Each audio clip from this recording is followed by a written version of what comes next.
Hi, everybody. Welcome to FNS Wrestling Podcast, episode 193. It is Friday evening, a little early for us. We're back down in the basement. We're going to talk about another week of wrestling that we watched. We will break down AEW Dynamite in depth. We'll talk about NXT. We'll talk about TNA. I think you're going to talk about Raw a little bit. Slightly. SmackDown hasn't happened. I checked out a bit of Raw, so we can do that. We will banter to start the show, but if you want to get past that, we always put in timestamps so you can navigate to whatever segment you want to listen to, back and forth, whatever you like. Anything exciting in your week? It is the Friday of the long weekend here, 4-day weekend for Easter, so hope everyone's enjoying that, gets time with family, whatever you want to do, or rest and relax, get some time off work, hopefully. Ideally. So we have not too much going on today because nothing's open in Canada, so... Yeah. A lazy day for us, so we decided why not record a little bit earlier. Is there anything down the street? That would be my guess. Anything down the street tonight? I was there last night. Yeah, but now I would assume everyone's off. Yeah, but they all have family stuff to do mostly, right? We have your grandparents and coincidentally my parents coming on Sunday. So I think that's it for us because we just got together with the other side of the family fairly recently. So that's our big plan. You've got, if you see on video, you've got on display here Samoa Joe, who's been here, and then you picked up you went to the local Walmart and got Lashes and Lesnar. Lashley and Lesnar. Canceled Brock Lesnar. Mostly just for the white Lashley, the white. Any white gear, and you said it's the basics, but the new ones, so they're new basics, so it's also tolerable. Right. If it was old basic, I probably wouldn't. Less tolerable for you. What else is going on with you? I got no basketball with your brother this weekend, but then we got our big travel weekend to Niagara Falls for both days. Although his schedule is changing because somebody dropped out of the league, so. I don't know what that really means. His game got moved from 9 a.m. to 3 p.m. in Niagara, which is nice for me as someone who has to drive. So now I don't know if we need to stay over on Friday night. We're trying to figure all that out. So it may affect what you're doing as well. Yeah, Mama wanted to go for dinner or whatever. You can still do that, whether we're here or not. But anyways, I'm just battling through work. You're battling through school. I see some of your hard subjects, the grades are moving up. So that's nice to see. A little bit, but... Of course, I come back from the weekend right into a unit test, so we'll see. Oh, the next week you've got also, what, math? Because of the badminton tournament, I missed the last day review. Oh, well, you can review on your own while you're at badminton. Sounds like something you would do. Yeah. Yeah. And at badminton, that's bold. I'm dealing with a sore chest from getting shouldered in the chest last week. It's still, I don't know how it will get better because I keep having to breathe and do stuff, and that's what makes it hurt. So who knows what's going to go on with that. But just practice not breathing for long periods. It's more the sneezing and coughing. If I can not sneeze or cough, I'll be okay. That's doing normal things is all right. Still got a workout in today and felt okay. So it's not the end of the world, but it's a little bit aggravating. But anyways, anything else you want to discuss before we get into the world? I don't really have It's a very weak banter for us. I apologize. Those of you that actually tune in to hear us You're banter. not even up on Bad Batch. We're in a pretty boring spot right now. I don't know what else to talk about, really. You're not even up on Star Wars. I'm not up on Star Wars to catch up. So I should do that today, actually. Yeah. I've been crushing a lot of the NCAA basketball tournament. That's my problem. Well, so we were going to this morning, and then I think we didn't because you were making food or whatever. So I made food. I put on Office. Your brother's new concoction with breakfast sausage inside a grilled cheese.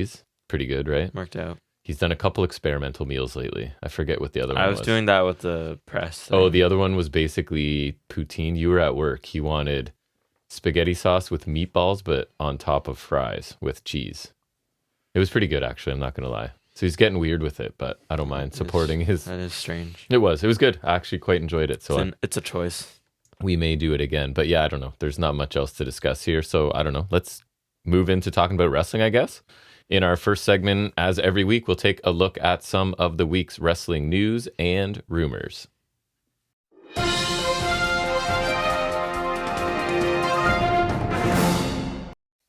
All right, this week's episode of NXT averaged 601,000 viewers, up 5.6%, earned 8.17 in the key demographic, down 5.6.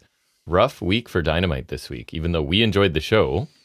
I think you did as well. I did like it too, and I saw someone say, I might mention again later, but the one guy I follow who talks about figures or whatever, I think he went to the Quebec one. He was saying it was a weird flow just because, and I think I did mention this in my overall thoughts, there wasn't a major promo or anything. Not really, I guess. Not any major ones. No, nothing major. There have been recently with Ospreay and Monet and stuff. Monet, sorry. I don't think Monet even did this week. No, I don't think so either. So Dynamite, 740,000 viewers. That's down 6.6%, and a 0.23 in the key demo, down 14.8. That is the lowest Wednesday night viewership since April 7th, 2021. That's not good. And lowest demo rating on a Wednesday since June 24th of 2020. So this is like multiple year lows, which isn't good. I don't know why. I didn't investigate if there was stiffer competition than usual or anything, but hopefully there was some good reason for it. What do you have? You said slow week for news. I have like 3 or 4 things. One of the things I got was about WWE Speed, so it's a great week. Right, that's the 5-minute match division. I think I saw 3-minute now. Oh boy, that's crazy. That's too far. 5, I was always like, okay. If you get the right worker, I'll double check the article 5 could be now. Okay. 3 is on.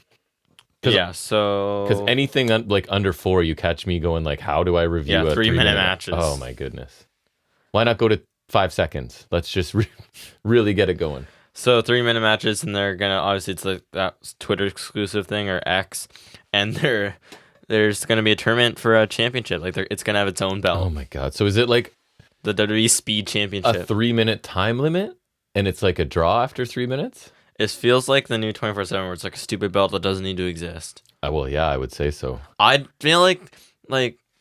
I guess they're trying to hit the social media people who will watch 3 minutes and get something in its entirety in 3 minutes. Of substance, though. It's just, I don't know. Yeah, I'm not a fan of it. I'm not getting Twitter just to watch it, although I am curious. So. I hope it surfaces elsewhere, like it floats around the community so then I can find something. It somewhere. But I don't really want it to get Twitter for that. No, and me either. Or X or whatever it's called. Vince McMahon sold, did you hear? I heard he was selling shares. $100 million worth of TKO stock. So that's his third major sell-off, totaling $1.2 billion he's sold off. Wasn't he doing that before too? Yeah, so this is the third time. No reason given, but he still holds about 11.5 million shares, which have a current day value of $1 billion. So he's still profiting got tons off of them.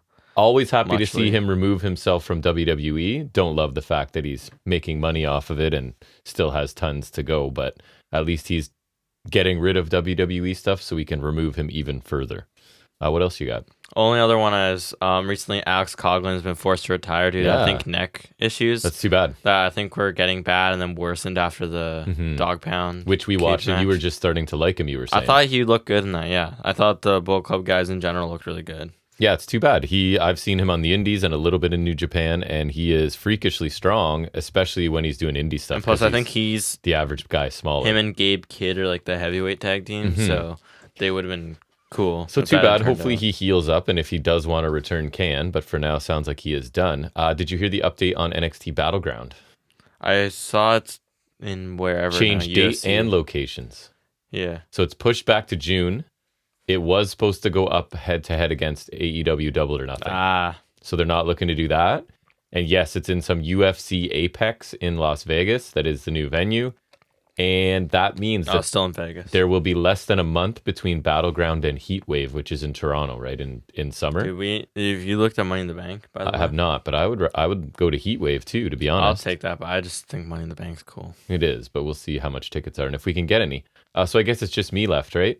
Ace Austin, as you told me as well, re-signed with TNA Wrestling. He's been there since 2019. He's still only 27 because he was super young when he started. Sure. Main reason he re-upped was, quote, the freedom that doesn't exist anywhere else. If I stay in TNA, my options are still open in the whole world. So it sounds like he wants to wrestle in other places. And also apparently... I think that's a good spot for him. I do too. And apparently he is pursuing acting and stunt work and is saying that he's after the TNA world title, which... I've been saying why not for a while now. He's the one with Gia Miller, I think, right? Is he? I'm pretty sure. That might influence him in being there too. The only other thing is that they were gone briefly, right? It looked like, and I had heard, they got rid of it already. But the rankings are back for Dynamite. Yeah, they were like, I was looking at the site the other day, and I did look at them. I did notice Bang Bang Gang are up in the trio, so we have to book that soon. Right, so let's talk about trios first. Number 5 is House of Black. Sure. For reasons, I guess. Any of these are pretty much reasons. Undisputed Kingdom is 4. Blackpool 3. They were winning, but Mox has been gone a bit, but I still think that makes somewhat sense. Elite 2 and Bang Bang Gang, officially listed as Bang Bang Gang, are number 1 contenders in the trios. Yeah. So that makes sense, I guess, because they are in a current Bang Bang feud. Gang have been up there, though, since Bang Bang Scissor Gang. So I remembered it was mentioned. They're like, oh, we run trios wrestling, whatever. And that was the whole stupid thing. Yes. Tag team championship division is FTR at 5. Sure. Big Bill and Ricky Starks at 4. Have they done anything since they lost? I don't think so. Moxley and it's not like you can say, oh, they've been getting wins on Dark. I know. That's the thing. Because, like, while it was stupid for people to rack up wins at Dark, at least it was like this out of sight thing that could be like, oh, that's why. And they'd be like, oh, yeah, 23 straight wins, which sounds impressive. Right here, I don't know. Maybe it's because FTR just lost to Blackpool, so they dropped down. I guess. Like, that was the most recent thing I remember. Because Blackpool is 3, Mox and Claudio. So that makes sense. Matt and Nick Jackson are 2. Sure. And Best Friends are 1. They did win, I guess, 2 matches recently. I guess. They're hot. Women's division, Serena Deeb, who's barely wrestled, is 5. She's had a couple. I mean, she gets a title shot. Give her a title shot. Title shot right now. Diana Perazzo, who hasn't won recently. She didn't win the last 2, but she won a bunch up. A little one. I think that one would make sense because in theory she would have won a bunch of matches and then got up to the title shot. She lost, got knocked down. Right. So that one makes sense to me. Actually. Willow's 3. Yeah, she actually between the 4-way and then against Riho, like, she's been getting some wins recently. Mariah May is 2. She's visible at least. I guess that just doesn't seem. And number 1, obviously, with the bullet, Thunder Rosa. Because pin Storm in that tag match that I didn't like. That's it. That's enough, I think, to leapfrog you over everybody else. Deeb gets a title shot. She's at number 5. We need more of her, man. Anyways, and she hasn't been on Dynamite since she came back. She's been Collision. Yeah. And I think it's well established that that's not the place for me. In the men's division, so they put all 4 of the champions there first, right? I don't like that. So I think it's just like, it makes things too cluttered because then if you're number 1 ranked, shouldn't you always be going for the world title? And why on earth would you be like, I'm number 1 contender, hey, Okada, I want your belt? Yeah. You know what I mean? So, like, they need to, like, establish it. I don't care if people drift between divisions. Like, for example, if you're Eddie and you just lost the Continental belt, if you want to move over to challenge for Joe's belt. Mm-hmm. But, like, you got to stick to those rankings until, for whatever, right? But, like, I feel like each belt should have their own rankings. Yes, that's a lot of divisions, but at least I feel like it's more straightforward than what they have now. Remember Ring of Honor was doing it? You had to declare what division. Exactly. Near the tail end of it, I think. Something like that I would like. Because even the women with 2 belts, it's like, I feel like there should be established for both. It's just a little more cluttered, especially if there's only 5. If there's a top 10 and there's 4 belts in one division, then it's a little different. You know what I mean? For sure. It is interesting how they're doing it. So Swerve, I'll start at the bottom. Danielson's 5. Oh, title shot. Ospreay is 4. Been on a tear, highly visible. But also not a lot of matches, so that's true. Because he's only, started like 3 months and it even shows if they're moved up or down. Yeah. Sorry, there's no one that moved down, they pointed out. Just for up. Ospreay, it makes sense because he's undefeated, but he's also started like March, at the beginning of March. So he's also not had as many matches as most. Moxley 3? I mean, he did win the tag, but that's a tag match. Yeah. What has he done solos here? Did he beat CMLL guys, I guess? I don't know. And Swerve number 1. Yeah, that makes sense. That does make sense, and he's had wins and whatnot. Yeah. So rankings are back as questionable he didn't lose the 3-way, so you can't even argue that he lost, so he should drop down. Right. He didn't lose. No, he did not lose. All right, that's it for a pretty short week of news. We'll get into our most in-depth review every week. That's taking a look at this past Wednesday night's episode of AEW Dynamite.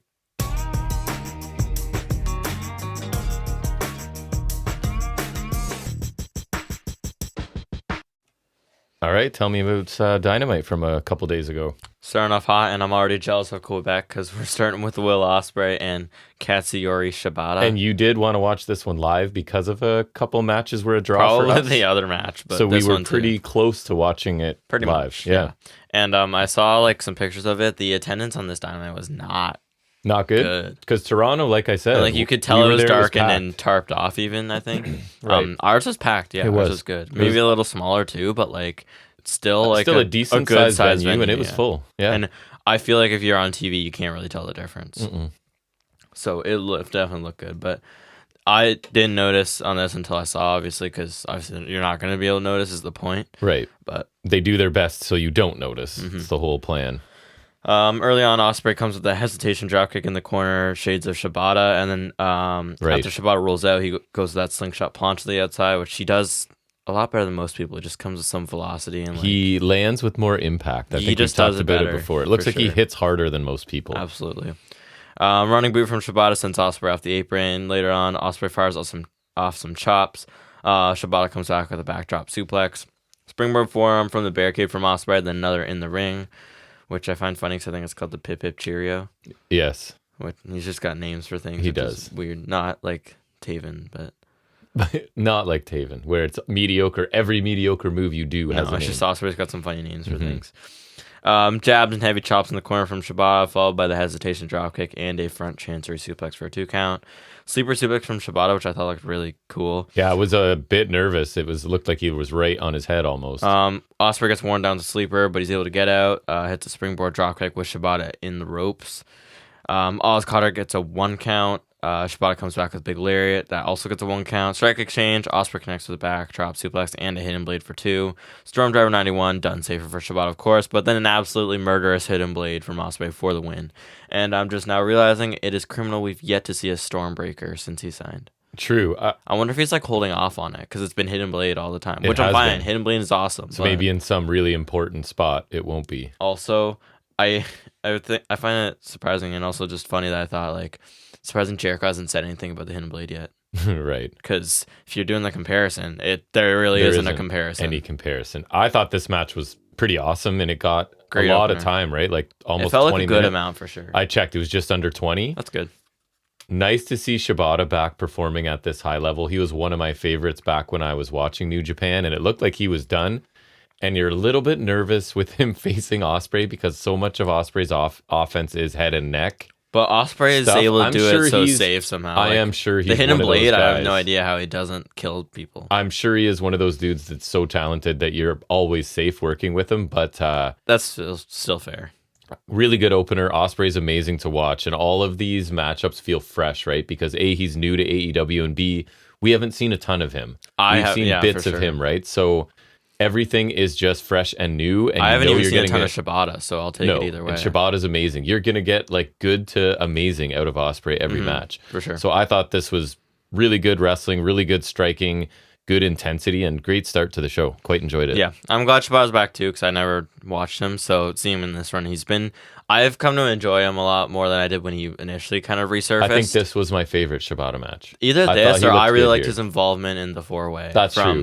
That was a really good match too. So it's either one of those for me because I don't really follow much of his ROH work. So whenever he pops up on AEW television, I confidently say nobody does. Yeah. Well, and even like the last ROH pay-per-view we watched, I think he lost to Yuta or something in Pure Rules, and I really don't care about Pure Rules if I'm being honest. I did at a time. I'm a Heritage Cup guy. You know? Because it's like it's shorter. It's just it works better for me. Mm-hmm. But anyways, I thought this was a great opener. Probably won't be the only time where I say I'm jealous of Quebec.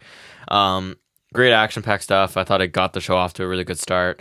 It felt like a hot opener. Ospreay's was fantastic, and I've come to enjoy Shibata's work as well. So it was always going to be good. A lot of heavy strikes going on here. It was a joy to watch. It picked up more towards the end with some bigger moves. The finish was good because, again, Ospreay, he just like the hidden blade looks so killer, and I love it. It was mentioned that the career score between these two is 1-1 because I think they faced off before Shibata was out at some point. So yeah, run it back whenever you feel like it. Ospreay continues to be on a roll since he came with his signed run. And as we head to a match against Danielson, I don't see that stopping. He hasn't missed with anything so far. I thought his promos have been amazing. I've loved every match he's had so far. He's killing it. Which has only been 3, but the other 2 were Fletcher and Takeshita, and the Takeshita one I love dearly. So he has in-ring, on the mic, like character. He feels important. All his matches are awesome. He's been delivering in every area since he got here. Quite literally be the one to restore the feeling. He could be. I mean, you give him the belt and he will carry things. Hopefully he gets some mainstream attention. Yeah. For the good of AEW. He's got to be the one. He is the complete package. The one Billy Gunn? No, that's not. He's here too, but we don't talk about that. No. Then we get a quick package for Bryan Danielson. We get a talking head from Excalibur. He talks about how Danielson's regarded as one of the best. He talks about his career start training with Shawn Michaels, his work in ROH and New Japan, his retirement, conveniently skipping over a large chunk of his career. Where? I don't understand. Why would that be? He just disappeared, then he had to retire. Stop doing things. Then his comeback, which we also don't have footage of. Weird. It's so strange. And then his AEW arrival. Promo clip of Danielson talking about this being his last and most epic year of his career. And he's calling his shots, and then we got highlights of his Okada matches in the match, I think a little recently with Jun Akiyama. Yeah, they're kind of limited in some of the highlights they pull because they can't. There's several years. I think there were some shots of like Grand Slam with Omega and stuff like that. Yeah, I thought this was awesome. I love Danielson. I love realism in wrestling for the most part, right? So this was perfect for me. Simple but effective, just highlights how great Danielson is. It was pretty short, to be honest. I would have been okay if they had extended this a little bit, but I did quite like it. Just kind of a general thing, 'cause there's nothing even like specifically about Ospreay. And I just want that match so bad. They're just establishing that these are the two of the best wrestlers in the world, and they're just going to have a match. It'll be interesting because they're so different. They want to. Like. Yes, it should be awesome. I am very excited for this match. That on a card on its own, I would pay for. I've said it before. Next, we get an interview with the Young Bucks. Nick's like toothy, like executive smile is so stupid. If nothing else, I find Nick amusing in this gimmick. Just in general, I think Nick is the fun. He just makes me chuckle. He is supposed to be the hot head, out of control one, right? He's just and so stupid sometimes. Keeping him in line, because like even when they were doing the douchebag Bucks of 2021, he was enjoyable because he always did like the Macho Man point. I prefer that to this. He was the one with he was the one with the stupid hair. Yes. Well, because he had like the fakeish brown hair and on top of whatever stupid facial hair they'd be doing. So like he makes me chuckle. Renee mentions the Bucks lost to Private Party in the first tag title tournament from 2019. That's right. That was a big upset. And Nick flies off the handle, saying this is an ambush of negativity. Matt says they came back with some objectives. I think when they came back with this gimmick is what he means. One was to retire Sting, which they did. One was to restructure the Elite, which they did. And he talks about how awesome Okada's title win was last week, and he did it fair and square on his own, like they will tonight. And he invites Okada to watch backstage and just chill out. Matt says their biggest goal is to get their tag titles back. He said they will right the wrong of the first tournament, and lightning never strikes the same place twice. He says tonight they will be one step closer to getting their belts back, and Renee should smile more. And then Nick asks where Marvez is before they leave. Yeah, so it's more of the same from these guys, and if you like this, then it's good. I didn't mind it, and I think they're finding their footing with this. The shot at Renee that you should smile more is really condescending and douchey. So that I like when they do that. That was kind of fun, and maybe that's gonna catch Moxley's attention at some point, right? If him and Claudio are officially ranked as a tag team, I wouldn't mind that. That's a good way to spin things. They could always be breadcrumbing, as we said they used to do when they were probably at their peak, right? As they would leave little 2021 needs hints of stuff. When they say restore the feeling, I think they mean 2021. Yeah. So who knows? Maybe that's something.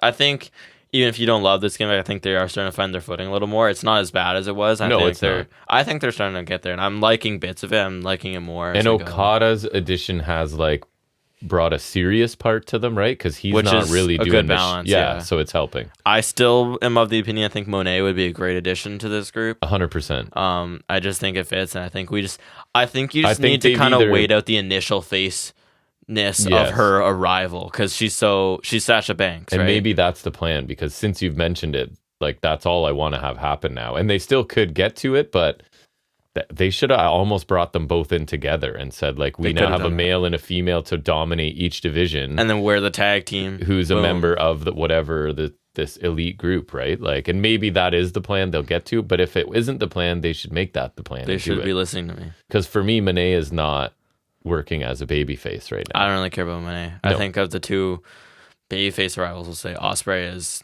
phenomenal. And I don't know if this is controversial or not. I don't think she's done the best job speaking either. So I think her speaking's been fine. If Nick and Matt speak for her the odd time, even though they're not amazing. Solid. I think she is a good promo. I just think she's been doing this toothless babyface thing, and that's really hard to do sometimes. And she's had a few little like stammers and missteps along the way. I think like it's because she's doing these uber babyface promos as a heel, like kind of like Saraya was doing. Yes. Or like, hey, no, Saraya was doing the opposite. I'm gonna brag about myself and show you vignettes of all my highlights, and I'm the boss, but I'm a good guy. It's not. So like it doesn't work for me. I don't, and I think her commentary was not great. But anyways, back to this. I This is still like, I think this gimmick still needs to find like, it still needs to kind of go on a little more, and you need to give it some time, kind of like Tony Storm, which is an example because I ended up not liking it a lot. But like I'm just saying, you gotta give it time before I'm really gonna crap on it. But they amuse me sometimes. Nick especially just amuses me. And I like whenever they belittle employees, like with Marvez or Renee. So that makes me chuckle. And I like the acknowledgement of the history of Private Party. I like this match being in the tournament. I think we've talked about it off air and maybe on air, but I don't know. The tournament bracket is largely disappointing to me. Very much. The more I look at it, and as I realized Undisputed Kingdom was in it, I really don't like it. And we was reported like, oh, Tony wants every tag team in the company, and it's going to be humongous. And then it's I would have liked that better. Or Yeah. like 16. That's all I'm asking for. Yeah. And you actually just do a full tournament, because the fact that Best Friends and the Infantry had to do these like weird ass qualifier things to get in there, but then like announce the official tournament, like that doesn't make sense to me. Why does Undisputed Kingdom get to be in there? They have their own belt and they lost. Yeah. And then they lost to Joe and Swerve, non-tag team, by the way. And just like there's so many things with it. I also would have liked to wait till Mox and Claudio come back since they beat FTR. Yeah. But anyway, there's a lot of issues. The one thing I do like about the bracket is the fact that we're doing Private Party Bucks again, because I think that's a really cool nod to AEW's history, and I like that because the Bucks putting Private Party over in that initial match was really cool. And I think they didn't capitalize well, but like that was a really cool moment. Back the way it should be. Bucks are heels. Private Party's done doing this stupid heel stuff they were doing, and they're back to baby faces. So this is the one area of the bracket where I feel like I'm like happy with that. I like it. Even still, I think this bracket could have been so much more. Absolutely. It just disappoints me every time I look at it. Then we get a shameless plug for the new Godzilla vs. Kong movie. I don't care. I don't watch these movies. Who watches these movies? I didn't even make note of it. So big monster movies. I just put it there because it was just like Excalibur's like something this movie, and then they showed a thing, and I was like, oh, gross. Didn't pay attention. Sure, it's great. I hope they do a sponsored match, and Godzilla comes out to chase someone off. But it's like CGI, and you don't even actually see it, and they have to pretend. It's just some dude in like a green suit. Yeah, mocap outfit. Yeah, exactly. Okada pulls up in a red car. Ferrari, actually. Okay. Not a car guy? Not a sports guy? Not a car guy, huh? No, I don't. No. Vehicle with 4 wheels thing. It's a very expensive car. Then we get Bucks vs. Private Party in a, say with me, quarterfinal match. That's right. Yeah. Right into the quarterfinals. See, if we had 16, we wouldn't have this issue because you go first round, quarter, semi-finals. Eighth finals. All right. Is that how it works? Is that? Isn't it? I guess. I don't like, because like a quarter is a good word for it because it's not like fourth, you know what I mean? Yeah. So like I wish there was like a word for that. Half quarterfinals or something like that. I don't know. Yeah, sure. Anyways. Earlier on, Stereo Suicide Dives from Private Party. They do the silly string move over the barricade to Matt. That was cool. Then Isaiah immediately ate the apron PK from Nick, which is always awesome. Yes. Nick hit a Falcon Arrow off the barricade. That was to pretty Quinn. crazy. Looked like it Looked like it hurt both of them, to be honest. Yeah, landing a tailbone like that can't be fun on the floor. I was saying I'd probably rather just do a suplex because just take it flat on your back instead of all on your tailbone. Yeah. Isaiah Cassidy hot tag flurry, German suplex on the apron from Nick to Quinn. He like kind of lifted him up slow, but he landed heavy, so it looked kind of good. Quinn rolls Matt out. Quinn rolls up Matt out of the TK driver for a near fall, which was a nice callback to how that first match ended. So I really like that. It was. Gin and Juice connects to Nick. Private Party didn't get the win off that, so they hit the more bang for your buck on Matt to kind of imitate the Bucks. That gets a near fall because Nick broke the pin. Nick grabs the ring bell. The ref's distracted with that, so Matt low blows Cassidy, but Quinn then hits Matt with the tag title, which looked not great. Soft. Then Cassidy covers him for 2, with Nick putting Matt's foot on the ropes for a rope break. Then the Bucks won with the EVP trigger, but Nick like stumbled on his feet, so it didn't look good. He fell down basically, and then so he was. And then they did a weird double pin, so that wasn't good. But no, it wasn't. It was. I don't know. It was so confusing. Nick's half of the BTE trigger was EVP trigger was very delayed. God, yeah. But I still like that wasn't enough. This was good, though. Me too. And I was happy to see, like I said, Private Party playing the role they should be playing, the young, athletic, exciting tag team that the crowd wants to root for, right? And even I like rooting for them. Doing some of the Bucks offense, because heel Bucks don't do all that stuff anymore, right? So doing some of that in their match was kind of cool too. I'm really glad AEW dropped all the heel nonsense with Private Party and with Matt Hardy and all the other stuff they were trying to do. Yeah, the HFO and the AFO and all, or AFO. Still love the Gin and Juice. Gin and Juice is nice. And I liked Private Party doing some of the Bucks offense, as I said. Really good tag team match. Bucks aren't working that usual style, so Private Party got to showcase more, which I think is a cool idea for them. I definitely want more for Private Party. I do enjoy them, and I miss, like, because I remember in early AEW, always said they were a little green, but they always had a lot of talent. Yeah, and they were always fun. It always got squandered in that heel role, just like being lackeys to Hardy or Andrade. Right. So I'm really glad that they're back to, like you said, the form that I would prefer them in. Me too. And I think I agree with you. Like, they could work as like frat heels, but I really like them as like these just party, like, because they're easy to root for. So I prefer just them like as we're young, faces. we like to party, and we can still come out and do amazing just stuff. They're popular guys. Yeah. So I like that as a babyface thing. It could work either way, but I just like them as the young, energetic babyfaces for sure. And they're like a homegrown team for AEW. They didn't grab them from anywhere. Before. Exactly. So I like that too. Yeah. I'm not gonna lie. I was a little bummed Private Party didn't win. I thought doubling down on the result of the initial tournament would have been kind of cool. No shot. But nonetheless, it was a solid TV tag, and Bucks winning makes sense. I heard someone say like we could get Bucks FTR in the finals, and I swear if we do that again, like, no offense, but I really don't need that again. No. Especially with heel Bucks, because it's I would rather use the tournament to... If it's babyface Bucks versus FTR, then you have more of a styles contrast. But heel Bucks, it's like they're not bad. They could still do those things that they want to, but they typically don't. They should just elevate new teams. I would prefer. We already know FTR and Bucks are good. It's also different because I feel like when they were heels in 2021, they were heels, but they were still like the young Bucks. You know what I mean? I feel like this is the first time where they've done a distinctly like completely different gimmick. Yeah. So I feel like that changes their offense more so than normal heel Bucks would. But Private Party looked good here. I thought they had some cool stuff. The silly string outside was nice.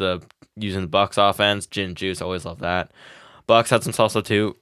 The Falconer off the barricade was the most notable for sure. Couple iffy things where I think Matt faltered on a German suplex, and of course Nick kind of botched the finish, which was weird. It kind of leaves a stain on the match, but it doesn't. No, it doesn't ruin it horribly for me. In general, I enjoyed this for sure. Then we get a package for Takeshita. Callis talks about everyone they've taken out. We got some highlights from like the Omega match. I think Jericho, someone else probably.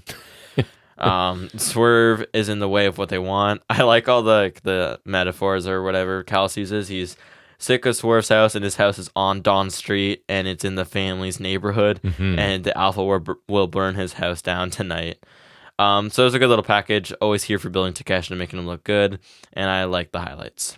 Yeah, Callis sounds good as always, and he's the perfect mouthpiece for a heel. It's the Japanese Brock Heyman. And they just need to heat up this group to the point where it is like Brock Heyman, because this is what it should be, and they've been sort of toiling beneath where I think they belong, so I'm hoping they ramp it up. Better. Yes. I think they're starting to a little, because I feel like Takeshita has been in a lot of big matches lately, but I feel like they kind of faltered with the Sting crap. Yes. So we need to just kind of really get going. I think at Dynasty, you need to give Takeshita some sort of big win. And as we saw in Toronto, people still hate Don Callis. So absolutely, we couldn't hear a word the man said. Don Callis is a heat magnet in Canada. So yeah.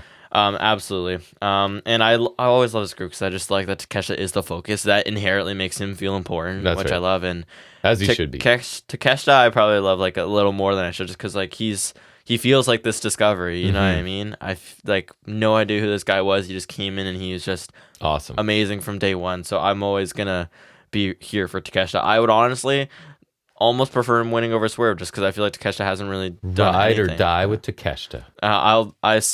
I'll say it later, because I remember you said to me, but I live by TOE. Takeshita over everything. Yeah, that's right. The toe. the toe philosophy. Then we get a segment which I titled Darby Allin and Tony Hawk ? Yeah, that's right. Darby basically talks about how he's not climbing anymore because he broke his foot. He was climbing for Tony Hawk's Skate Park Foundation. He tells us about that. I just said cool. Yeah, it was just like I think it was like a plan B. Skateboard charity. Since he can't climb Mount Everest to raise this money, they sort of worked this spot in to hopefully raise some awareness and give some visibility to Tony Hawk, who's still like a beloved dude. So how old is makes that dude? Sense. He's 50 probably. Oh, that's not that bad. I would guess. No, it certainly isn't. Oh, no. Okay. All right, pal. Then we get an interview with the team I will not call Lion Hook. 55. Wow. Oh, Jesus. He looks great for 55. Yeah, I would have thought less than that. Good for Tony Hawk. Skateboarding keeps you youthful, people. Your Uncle Phil will be glad to hear that. Yeah. Well, he's already Asian, so it's fine. So why? Because he won't age? He looks young? Is that what you're saying? Yeah, okay. Jericho praised Hook for beating him last week, which was like a mixed bag for me. Beating him is an understatement too, a little bit. He just murdered him, basically. I wish it was more murderous. Lesnared him. It wasn't murderous enough. Jericho claimed he had never been in the ring with somebody like Hook. He wrestled Taz, so... Mm-hmm. Jericho said if Hook wants any advice after 33 years in the business, Jericho will give it to him. He said Hook could be a future world champion. Hook said he knows who Jericho is or something like that, but he'll take advice from him. They bump fists. I was nervous Jericho was going to offer to team with Hook, and thankfully that wasn't explicitly expressed, so I'm going to assume it's not the case. But then again, it sounded like at times he wanted to manage Hook, which is like the next worst thing. And then, so here's my thing with this, which is kind of, so they kind of lose either way. Yeah.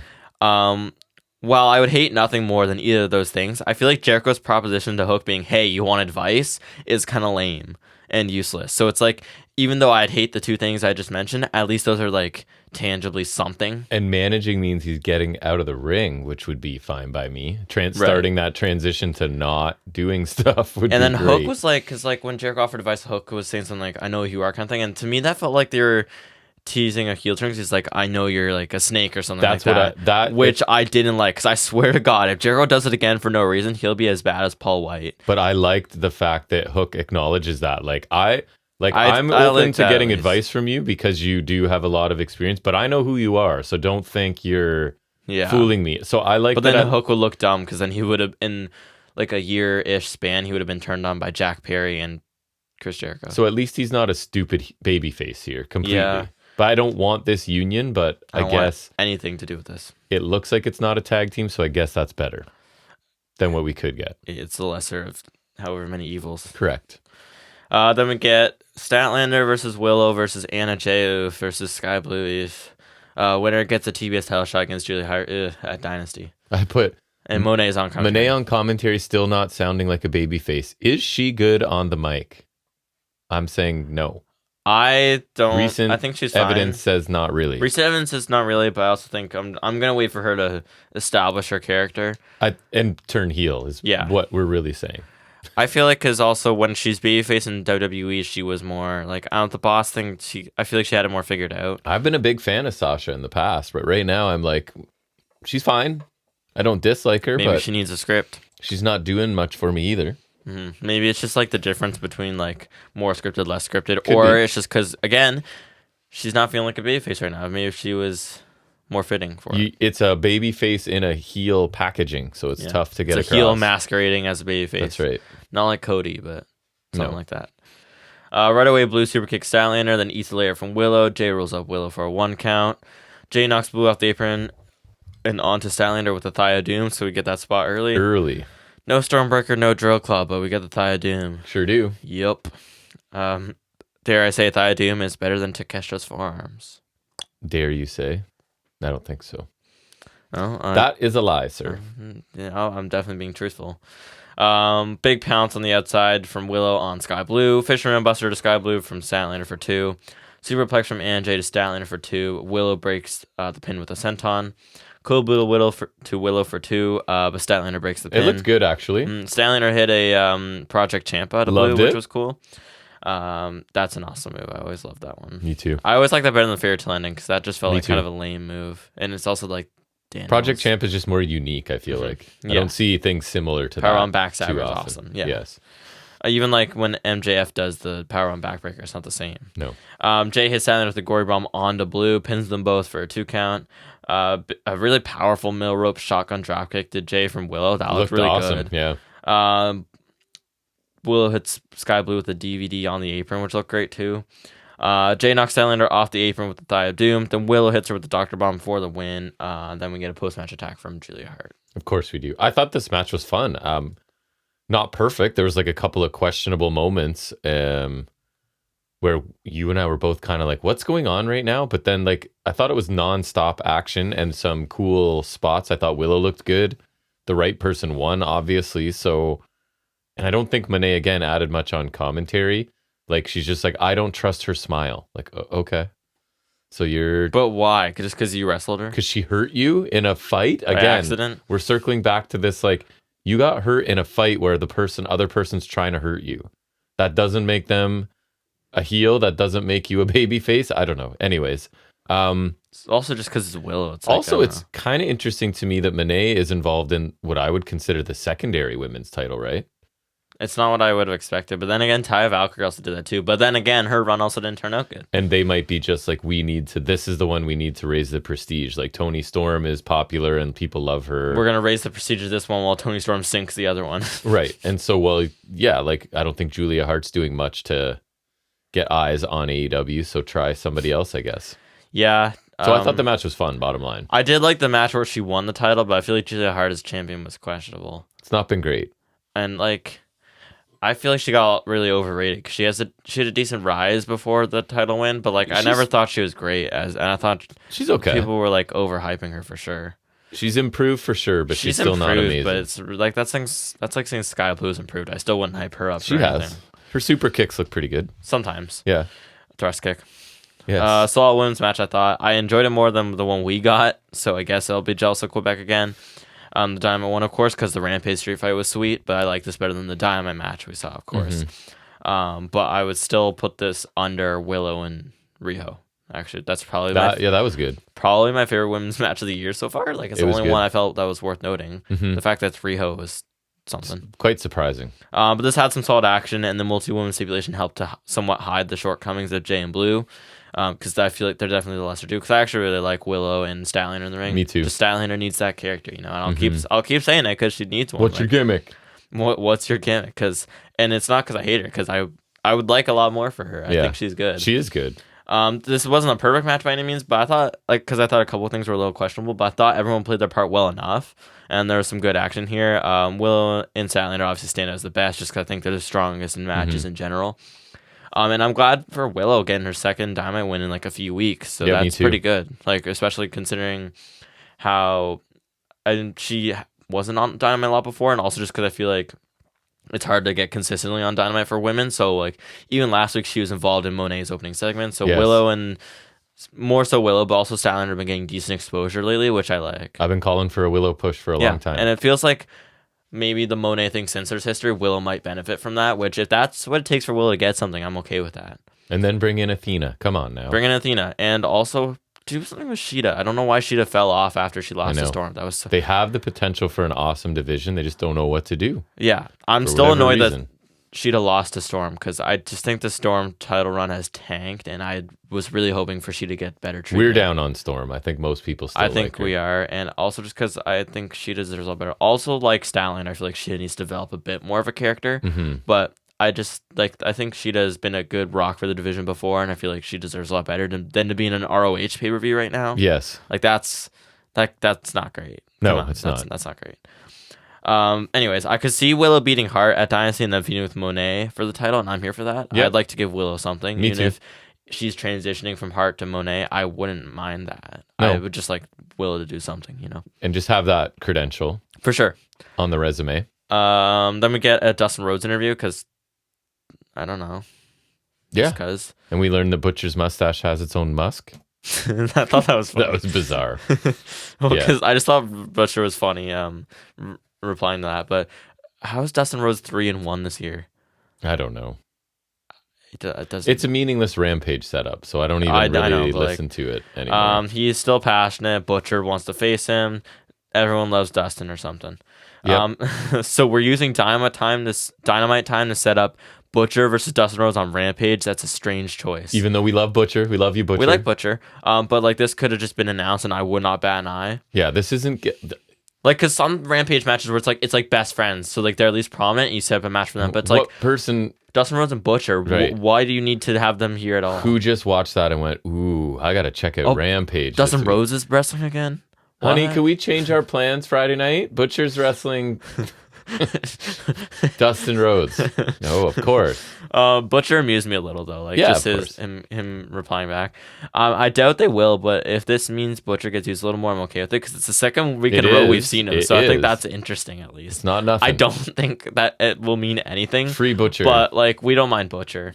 And Butcher and Blade, if they end up coming back, like again, I was saying if they did the tag tournament, I don't mind seeing a little bit of Butcher and Blade. Tag team. Butcher and Blade and Gates of Agony are these kind of brute tag teams that I don't mind seeing. I think Gates of Agony are better, but me too. That's besides the point. Butcher's here. We like his mustache. That's about it. He looks cool. It's just such a weird choice, though. I mean, it was probably either going to be Butcher or Brian Keith to be like, hey, you want to beat me? Like, because Brian Keith wouldn't beat Dustin Rhodes. He's not winning. Brian Keith hasn't beaten anybody, I don't think, yet. I don't think he has. And we like him. I think Brian Keith is cool. He is, but he just doesn't win. And I think the Bounty Hunter nickname is really cool. He just doesn't do anything other than have that name. He doesn't actually bounty hunt or anything. He just loses matches. I would love him as like this heelish mercenary for hire. That could be a really cool thing. Like a bounty hunter. Like, exactly. But like they just don't. He just wears the gear and has the name, and that's it. Does he even wear the gear? He just looks like a Western dude. He does. When I think of bounty hunter, I think, Cat Bane wears a cowboy hat, so he just needs to start painting his face blue and wearing red eye contacts, or he needs a Boba Fett helmet. Make all the difference. No, exactly. Then I'd believe it. Storm visits Turner Classic Movies. Ben Mankiewicz is back. They basically just said Storm's catchphrase. And he refused to say it. He refused to say part of it. Like they said chin up, and then he refused to say tits out. And I'm not saying that. And then it was only a few seconds. This was nothing and useless. What was the point? I'm not even saying it was bad. It was legitimately nothing of substance. Didn't further anything at all. It wasn't anything. Toni Storm is on TV, and she does a classic movie gimmick. Ha ha ha. So, and to me, at this point, her gimmick's not something where it's like, oh, we should do this just to get her on TV. No, just don't have her on the show. I don't care. She's the champ. They got to get her on. Then don't get the belt off of her. Like, she's not. Let me rephrase. Get the belt off of her after she's done feuding with Thunder Rosa. Because I swear to God, if this Toni Storm reign that I don't like, as gets us Thunder Rosa champ, because not gonna be last time Thunder Rosa was champion, I stopped liking her. Correct. You put her as champion again, I will start hating her. Back to liking her. That's not how this works. That's like saying you could have done that with Wardlow, but no. I couldn't. No. Then we get Swerve promo. I couldn't find any notes of this, which is weird. So I had to kind of go off of memory. I don't remember. He's basically just talking about Takesha's tough. Like I remember him putting over Takesha a little, but he's got to make history or something like that because whatever he usually says. It was just generating heat for the main event, right? I thought it was fine, but not heel Swerve, so not the best. Lacks the bite. Yes. I said I love Swerve, but I live by the toe philosophy, so Takesha over everything. Good luck with that. Real talk, though, good promo from Swerve. I like him putting over Takesha a little. Of course, Swerve wins. I look forward to Swerve Joe. Not much here. Then we get Cassie and Beretta versus Undisputed Kingdom in, what is it? Yup, a quarterfinal match. It is. Except... Okay, so I want you to... So why did Best Friends have to qualify to get in this when before the tournament they won a match against Dark Order? They have won at least one or two matches. I think they had a match on ROH too, so they've won a few matches. Meanwhile, ROH Tag Team Champs Undisputed Kingdom lost to Samoa Joe and Swerve in a mere minutes, but they're like, oh no, go in. Maybe the belts, they're champions, so they get an automatic Those belts are held by one man for multiple months. I don't know. You're asking questions I don't know the answers to. This is ridiculous. Orange Cassidy has the hands and pocket dive to the outside. A couple of German suplexes to Taven from Trent. Then he gets back to the heel corner. OGK go for some tag offense, but Trent counters and Taven botches a super kick. I do have Taven falls while trying to kick Trent, then take twos it. Yep. So he did it again right after. Bennett hits Trent with a power driver on the apron, which was pretty solid. I'll give him that. Cassie hot tag flurry, stun dog millionaire to Bennett from Cassie, but then Taven hits Cassie with what? Just the tip. Yeah, hooray. And then OGK connect with the Proton Pack for 2. Forgive me if I refer to them as OGK. Sometimes it's easier to type out. And also, who cares? Exactly. Foot stomp beach break from Best Friends for 2, which was nice. Reminds me of the Lucha Bros move. OGK try to cheat with the distraction from Roddy, but Trent counters their pile driver thing, whatever, into a jackknife pin for the win. Best Friends move on to face the Bucks, which actually could be pretty good. It could. I thought this was solid. The Kingdom got most of the time in control, I would say, before ultimately losing. Couple slips along the way by each team, I would say. Nothing terrible, though. And just in general, we already said it. I was hoping for more from this tournament, but the matches we're getting are fine, right? It's just the overall tournament doesn't feel that grand or important when it's only 8 teams and some of the better teams aren't in it. So fine match tournament is not what we wanted, but the in-ring stuff has been solid at least. Yeah, it was fine. I thought it wasn't horrible. It didn't feel like anything overly notable. The botch from Taman kind of was notable. Other than that, pretty typical stuff and a solid win for Best Friends. Kingdom was a waste of a spot in an already lackluster bracket. Correct. O'Reilly talks about how great it was to be back in the ring. Renee brings up the Undisputed Kingdom, and Kyle says he loves those guys, but he wants to do it on his own. He'll wrestle on Collision to show he belongs. And then I took a quote for myself, which was, "Stop wrestling on Collision. I want to see you." It sums up how I view that show. I put, he sounds good, but is not competing on a show we watch. So, but he sounds better than he used to not be an effective promo at all. So he definitely sounds better than he used to. But yeah, I don't really know what he's doing, and it's nothing I'm going to see because I don't watch Collision. So that's that. Yeah. Then what? Oh yeah, Edge speaks. He says he dreams of nights like Toronto when he got into this. We get match highlights from last week. This is his first proper title win, or he says it feels like, since 2011. And the chapter was finally closed. He says it's time to move on. It's time for him to defend the TNT title, and says the Cope Open is back on Collision. And I still think it's an incredible waste not calling this the Copen Challenge. And I will continue to refer to it as such. Yeah. Also, I was there. We were there. That is true. I remember being there. Were you there? Yeah. Oh. Yeah, I was next to my Jericho boy. That's right.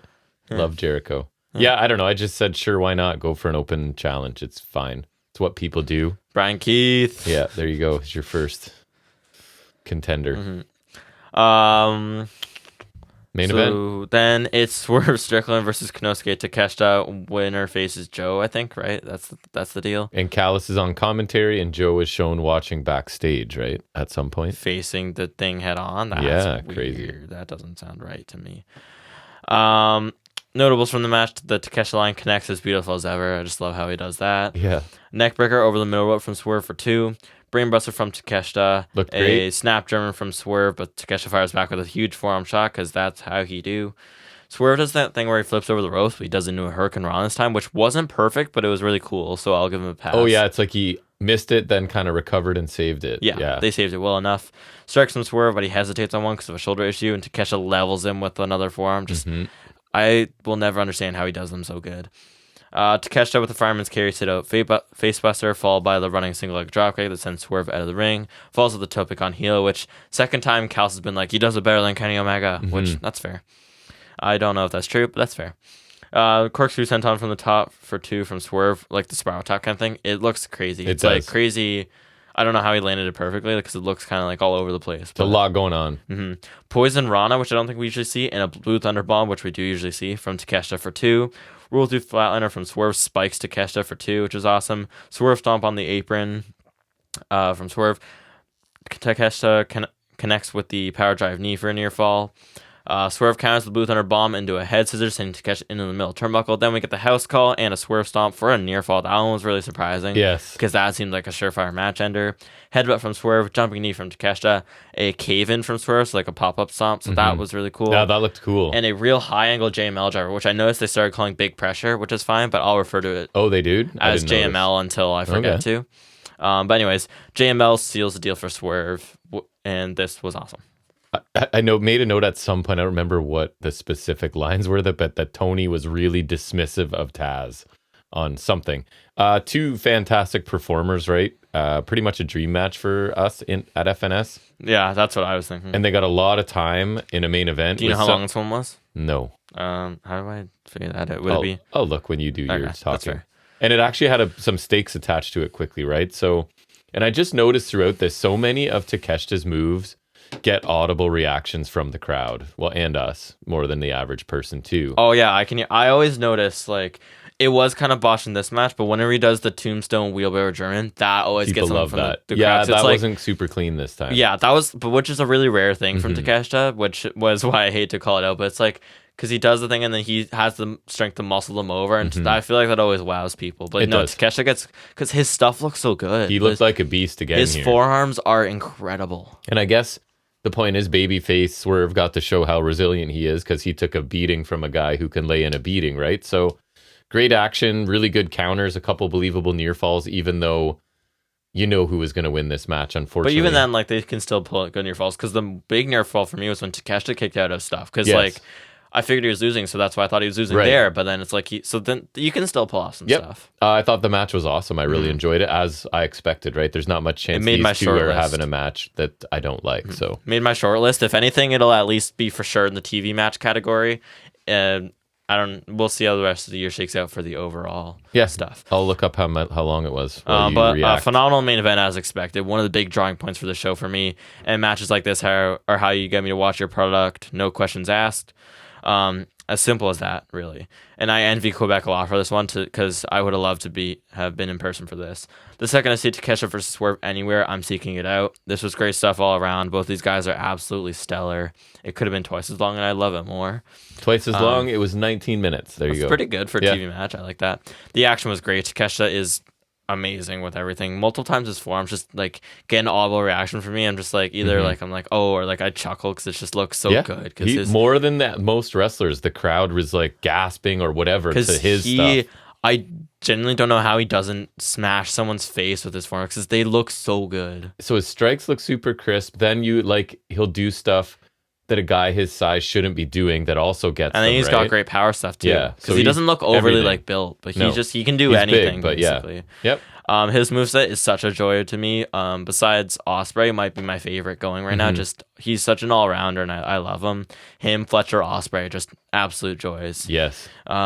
Typical stuff like the Takeshita line, which always trips me out just because he jumps so early. That one's awesome. His blue thunder bomb is perfect. His knee strikes are always killer. Like the Wagamama when he takes the knee pad off is awesome. I like that face twister drop kick pair, and I don't even think he's busted a Poison Rana before, which I thought was really cool in this one. And his brain busters are beautiful. Absolutely. The wheelbarrow German wasn't as clean as usual, but that's a rare blip on the radar, as I said. Swerve's on point as well. He busted out some cool stuff like the flip over into the Hurricane Rana. Like that corkscrew senton is crazy looking, so I love that. The apron Swerve stomp was awesome. I love the house call Swerve stomp near combo. Or sorry, not near combo near fall. I was super surprised to catch that kicked out there. The result really wasn't in doubt, but with Swerve winning, and the JML was also sick looking because it was higher angle than usual. It was high. But I was ever hopeful for Takeshita, but either way, this was awesome. Good match. I can't wait for Takeshita to get a big title win. So next I'll be so excited because live or die by toe. That's it. But whenever Takeshita finally gets those big wins, I'm going to be super excited because he's awesome. He's definitely one of my favorites just in the world, period. And we love Swerve too. But Takeshita is still a heel, so that helps. It does. Really strong episode of Dynamite. Only thing for me keeping it from the A range was, like you said, there was no major important promo. I really liked the Danielson thing, even the little Swerve and Takeshita vignettes, but nothing super meaty in way of segments or promos. But I really liked the opener. I thought the main event, there's 2 matches I would tell people, are worth watching. So that gets it close to the A range. I went with a B+. I thought it was a really good show.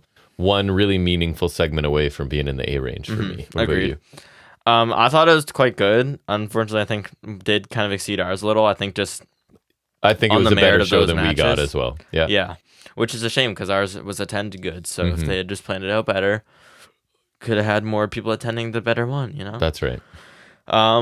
It was bookended by 2 matches I was looking forward to a lot, which both delivered really well. Ospreay Shibata started us off great. I thought Bucks was probably delivered really well.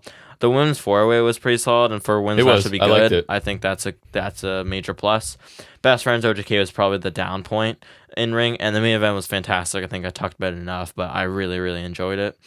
Another great match for Takeshita on TV, at least, because that's the second Dynamite main event that's been awesome for him, and then third match overall because obviously Ospreay Takeshita was amazing, but then the blip on the radar was that Sting match because that was horrible, but also not his fault. No. So.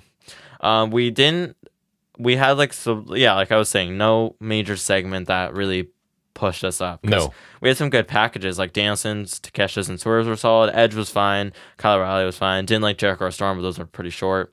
Overall, good show, but it's lacking that marquee segment to push it into a higher grade range. So I think I give it a B+ because I think the in-ring quality was really there, except for maybe one match. Nothing was bad though. So that sounds good. It's especially on the strength of the 2 matches I really wanted to see. So the hype delivering is a key thing for sure. And for key segments, I'm disappointed they've really not followed up on Bullet Club Gold since the heel turn. They have not. I'm waiting on that. Hopefully they get back to it. Get them back on TV. Absolutely. All right, well, that wraps up our Dynamite review. Next thing we do is take a little break from analyzing current wrestling to doing a little bit of trivia, where this guy across from me shows us what he knows about wrestling. We'll do that now in a segment we called Off the Top of His Head.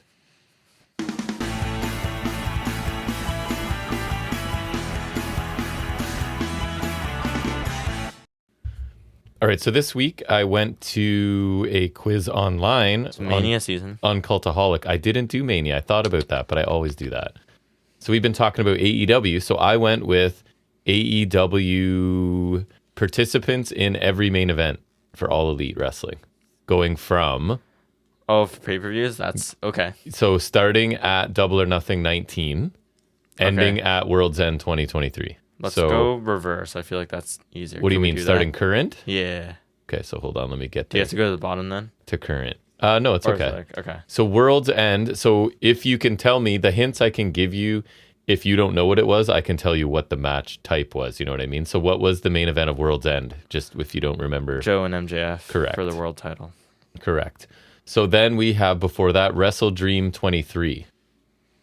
Oh, Christian and Darby in the 2-3 falls? Correct. For the TNT title. Wow. All right. Where Darby got dropped on the stairs. All in 23. Cole MJF for the world title. Correct. Wait, what about All Out? I didn't have this. Not on here. Oh, no, that was the Cassidy and Mox. Just so you know more than Cultaholic quiz. It was literally a week after All In. Double or Nothing 2023. Would that have been Anarchy in the Arena? It would be Anarchy. Blackpool in the Elite. Okay, correct. That's what I thought. It was either that or the world title, but I was pretty sure it was is correct. Before that is Full Gear 2022. Wait. What about Revolution? Why are they skipping ones? Pardon? They skipped Revolution. Oh, they're not all there? I guess not, because that would have missed Danielson and MJF's Iron Man match. That's true. Anyways, if you know what it is. Full Gear 22 was Mox MJF. If you know what they missed, then you can do that too. Correct. Forbidden Door 2022. So they skipped All Out, which was Punk Mox. Wow, they skipped. Oh, maybe. Oh, no, sorry. It's because they got it in columns. Oh, that makes sense. So, sorry. So Revolution 23.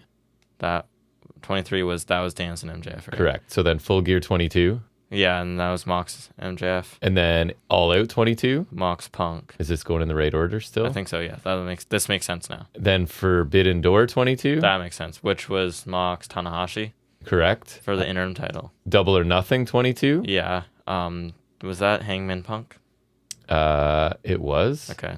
World title. Revolution 22. Hangman Cole. Correct. Full Gear 21.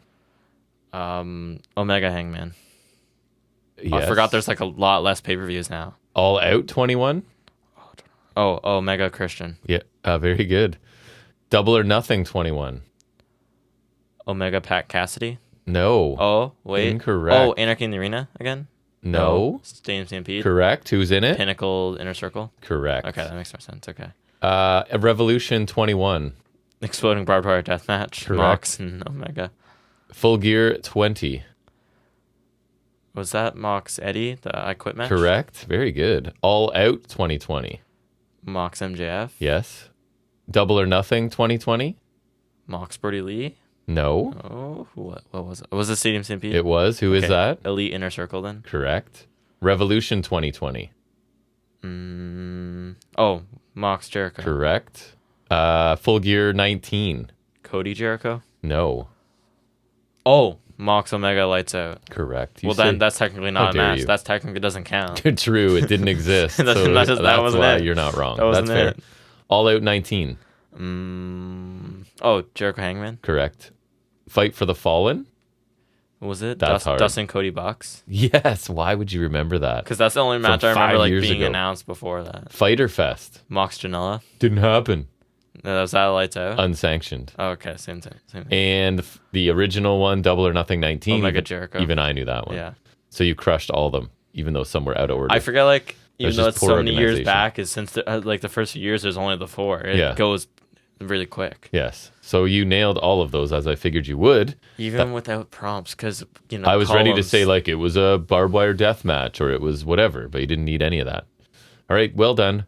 we'll shift gears back into talking about more wrestling from this week, where it's whatever else we watched that didn't like, was notable, whatever we want to talk about. We call it happened. Highspots and Restholds.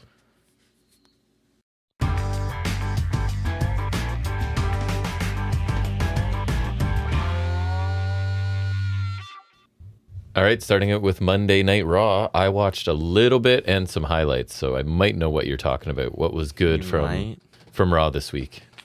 Or bad? Notable? Whatever you want. 2 Highspots, 1 Resthold. Go. I'll go Resthold first because it's a small thing. Otis is so big now that some of his repertoire is, and to quote Pat McAfee, stomaching people to the ground. Stomaching people to the ground. Like, he just hit Woods with his gut a couple times, like one running. He is humongous. I worry about him a little. Yeah. It doesn't look like a healthy weight to be. No. Especially when he's like running around and stuff, I worry. Mm-hmm. But anyways, yeah. One high spot is Drew McIntyre. He just deserves to be here weekly. Yes. He amuses me every week. He posted a video in front of Mindy's Bakery, which was the muffins Punk was eating during the Brawl Out rant. So that was really funny. And in the segment with him and Punk and Rollins, I did watch that, which I heard was long, but also super people long. really liked it. But then again, that's not a good indication for me. Really, really long. The one line I love is to Punk, you're straight edge, but you spend all your time in rehab, which I thought was really funny. And he was taking off his shirt to reveal another Punk shirt, like the one in front of the gravestone. So he made some like tricep joke too, or bicep or whatever. And so I thought Punk that was funny. Keeps doing stupid stuff, like telling him he's wearing a skirt and stuff. Like, yeah, and Drew was like, "You'll get canceled in 2024 for that." Drew, I never had to put someone else's name on my shirt to sell. I'm like, oh. And my bias, obviously, is I loved Drew's portion of that and thought Punk was his usual self. Oh, I love Drew so much right now. He's amazing right now. I want him to win so bad for 2 reasons. Because I think, just because I would really like him to have his moment, because I think he's really deserving of that. Just because I think he did a really good job during the pandemic. With the flip of Swerve, he might be the best heel in wrestling for me right now. And now that Christian's lost the belt and probably will not be as prevalent. Drew's one of my favorite heels right now, unbelievable. I think not only does he deserve his moment from all those years ago, but also just because I think he's doing really great work right now. And apparently these promos, I was telling you, they have like a framework written out, like bullet points of things they want people to hit, but are letting them sort of freestyle. He feels supernatural, and he's just he's doing really good work. And if you do that with the right performers, they'll kill it, right? It's unfortunate everybody can't do that, but he's great. Some of his best work, I agree. For sure. Last high spot was I did check out JD McDonough versus Ricochet. I saw the finish of it. Which was fine. With Dom getting involved, wasn't it? Yeah, and it was like the shooting star. JD was standing. Right. Oh, yeah, that was kind of cool, actually. Yeah. Pretty solid TV match. Had a few notable spots, mainly Ricochet. He countered the Devil Inside into a Destroyer, which was cool. JD also had a nice pair where he hit a standing Spanish Fly. Ricochet kicked out, so he hit a Brainbuster for another 2 count. And the shooting star finish, of course. On the whole, though, felt like JD was on the defensive way too much, and of course he lost here. Losing to Ricochet 2 weeks in a row is not a good look for him. And of course, I'm always going to campaign for better treatment for JD McDonough. And his hair was so long when I started watching it, because I caught it like just after. I think it's a good look for him. Really him? Yeah, I like it. Yeah, it was a good match. At least what I saw. I saw the last. And I love JD McDonough. Any other? I didn't pick out any other highlights really. That's it. Oh, I was telling you, Long live the Irish Ace. It feels like, yes, there's lots of cool interactions happening at the top of the card, but it almost, in a way, I like it because we liked it in AEW when there's like multiple things going on with people, but they're almost going too far where it feels like Punk and Drew's supposed to be the match and that Rock and Cody's supposed to be the match. I don't mind it when... And neither of those are the case. I don't mind it where it's like we have like Cody and Rollins and Punk and McIntyre all involved, because I feel like that's working with your current crop, and even like Cody with like Roman, and if Drew or Seth was like, but I feel like when Seth and Rock getting involved with the Cody Roman thing, that's really overshadowing, because like Rock beat Cody bloody this week. Mm-hmm. That is overshadowing everything. Rock calling himself the final boss, that overshadows him. What has Rock done to be called the final boss? I know. He hasn't wrestled since John Cena a decade ago, he had a 6-second match in 2016 against Eric Rowan. My bad. But like, Roman is a final boss. If you call Roman the final boss, Meiko Satomura used that, but like, Roman is a final boss. She should show up and kill them all. Roman is a final boss. Yes. That makes sense. He is. What has The Rock done to deserve any of that? So I think like having this whole Rock, Roman, Cody Rollins tag match on the first night really overshadows everything, and it doesn't feel necessary to me. Mm-hmm. It's not even the Rock Roman match everyone wanted, or I didn't mean wanted, because I guess I don't even know what the deal with that is now. No. But it's like, because say you want about Cody, but the finishing the story thing, Cody Roman, you can tell a good story there. They told a decent story with it last year. Right. Sure, it's cooled off this year because I think they kind of missed their trigger to pull it while it's hot. Yes. But you could still do that easily. I feel like adding Rock and Rollins has convoluted things. And more so than ruining the Cody Roman match, I think Drew McIntyre kind of gets cheaped out because Rollins is now busy with this night one for no reason. Rollins does not need to be here. You could do, if anything, why not like Cody and Jay versus them, and then Jay Jimmy second night. At least then Jay has a more like Rollins has no reason to be here. Yeah. I'm gonna be your Shield. Like that's stupid. I know, and Drew McIntyre deserves a lot better. And we do always say a lot in AEW, like people at work are involved with multiple people, but I feel this feels like too much. The secondary one is sort of overshadowing the primary one at times. And rather than being like also there, it's like too much of it. With Punk, love him or hate him, like it would make more sense for him to be involved. Choose B. Yeah, but like he's injured. Yeah. So I don't need him chirping Rollins and McIntyre when from the sidelines. Possibly get any satisfaction or like can't be so-called touched. Satisfaction. Because like, and so he's gonna be on commentary for that match, which makes me scared. Because if Drew McIntyre gets screwed out of this, like I'm gonna be mad because Drew deserves it. He does deserve a run. And so yeah, they've just got too much going on. It just feels like kind of clustered, and I'm not sure how I feel about the Mania build this year because it's just it feels people seem to love it. It feels too unfocused for me. Like there's some things and I feel like I guess we can talk about Mania a little because we'll do our preview next week, our full preview. But just talking about the build, kind of, I feel like Bayley and Io is something that's really under the radar. Like, have you been paying attention to that? I don't really care about that. No. And I think that could be a good match. Too. Exactly. Yeah. And I think that could be a good match. But me too. Both women's matches, I feel like, have been. I really don't feel like a big deal. Because I feel like last year, Rhea and Charlotte, that felt like Rhea's got to get her win back from 3 years before. Bianca Asuka didn't really hit for me. But like this year, Becky Rhea, I don't really care, even though I don't think we've seen that yet. No. But like that, and then Bayley and Io should have been cool, but like the storyline is, I don't know, it's just flown under the radar. And then the main event's a mess to me. I feel like Gunther, Sammy has been an underwhelming build, and I feel like it should have been Chad out of the two. I mean, I saw Sammy. He wasn't happy with the reaction because they went on Chad, and I'm fine with Sammy. It's just he's had the belt 3 times, so he has. I don't really care. Should be a good match at least. Jay Jimmy is probably like it. I've seen the build look solidly. That's probably one of the matches I'm most looking forward to. I don't care about that one at all. Just because like they've kind of made a cluster F of everything else. I just feel like Jimmy J's been this thing forever, and I don't care anymore. I don't like that it stemmed from that stupid SummerSlam finish, but I feel like them facing off is kind of cool. And I know they really wanted to do that, so I like it in that regard. Sure. LA Knight, AJ Styles, did you even know that was happening? Did not know. Like that's what I'm wondering. LA Knight came to AJ Styles' house. I'm going to be surprised by some matches, I think. Yeah, Logan Paul, Owens, Orton. I don't care. I would have liked LA Knight to beat Paul for that belt. Like, I don't know. There's just a whole lot that I don't. We'll preview it next week, I figure. And then there's Judgment Day in a ladder match with a bunch of teams. If Awesome Truth win that, so help me God. They might. I'm so happy to see Miz back. Mania build is a miss. Yeah, I'm not following it super closely. Not a miss, sorry, a mess. A mess. I guess I can talk about some NXT. I don't think you saw anything this week, but you did see a bit of Impact, strangely enough. TNA. I always forget if I saw NXT, so I don't think you could did. Be wrong, you could be right. So it starts out right with Dijak's theme. We're getting Dijak Sean Spears to start. Dijak hits a swanton to the floor after a hot start from Spears.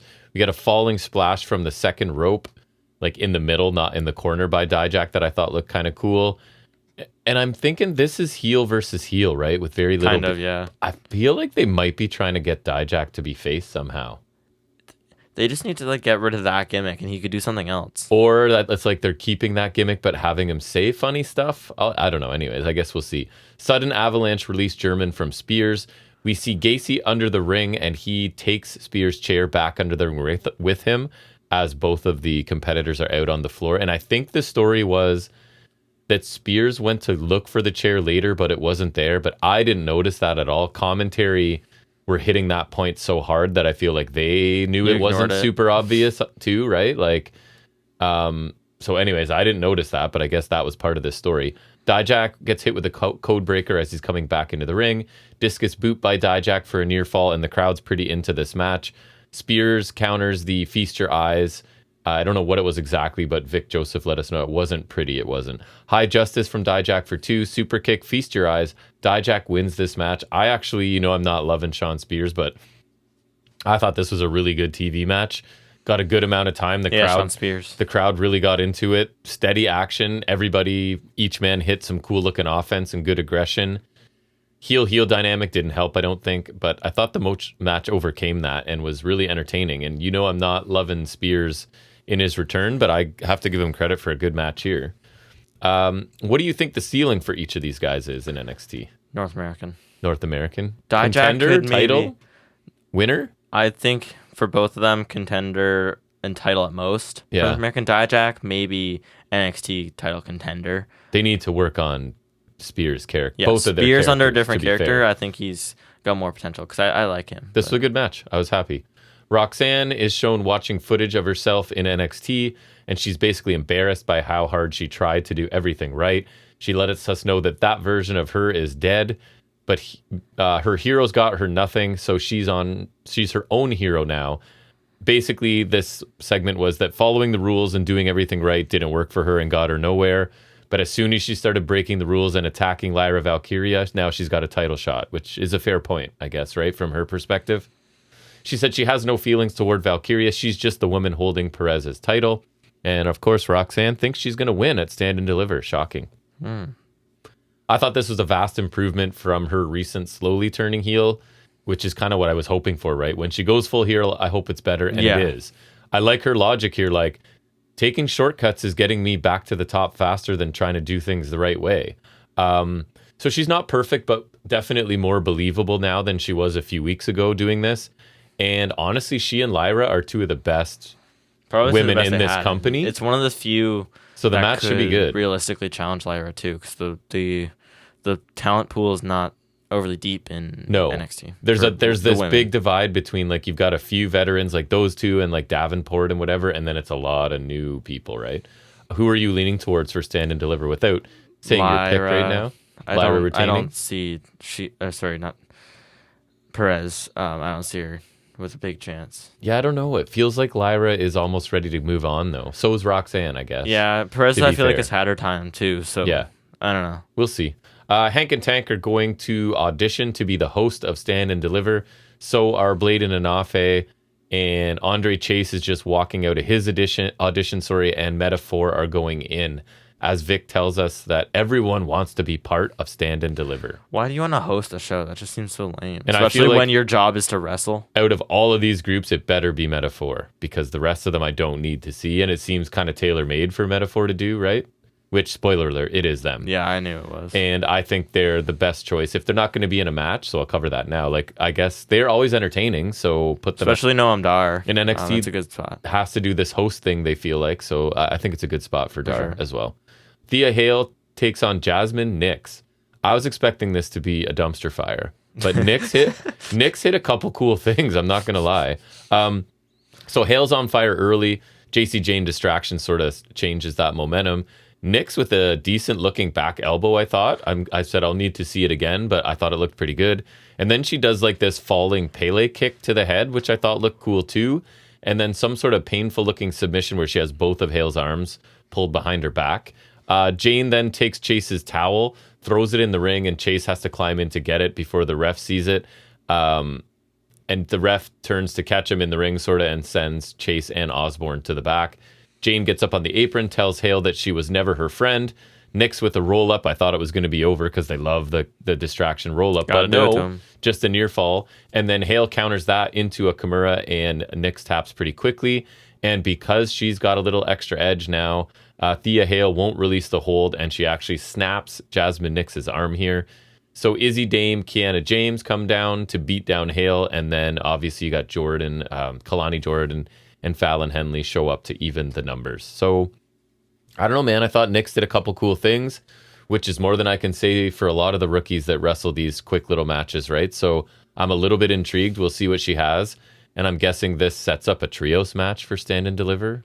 Who's the third for Jane? So Nix, and you had Izzy Dame, and Kiana James come back. So 4-on-3, I guess, or somebody doesn't wrestle or get one more. Yeah. I don't know, because it looks like it's going to be Hale, Jordan, and Henley, right?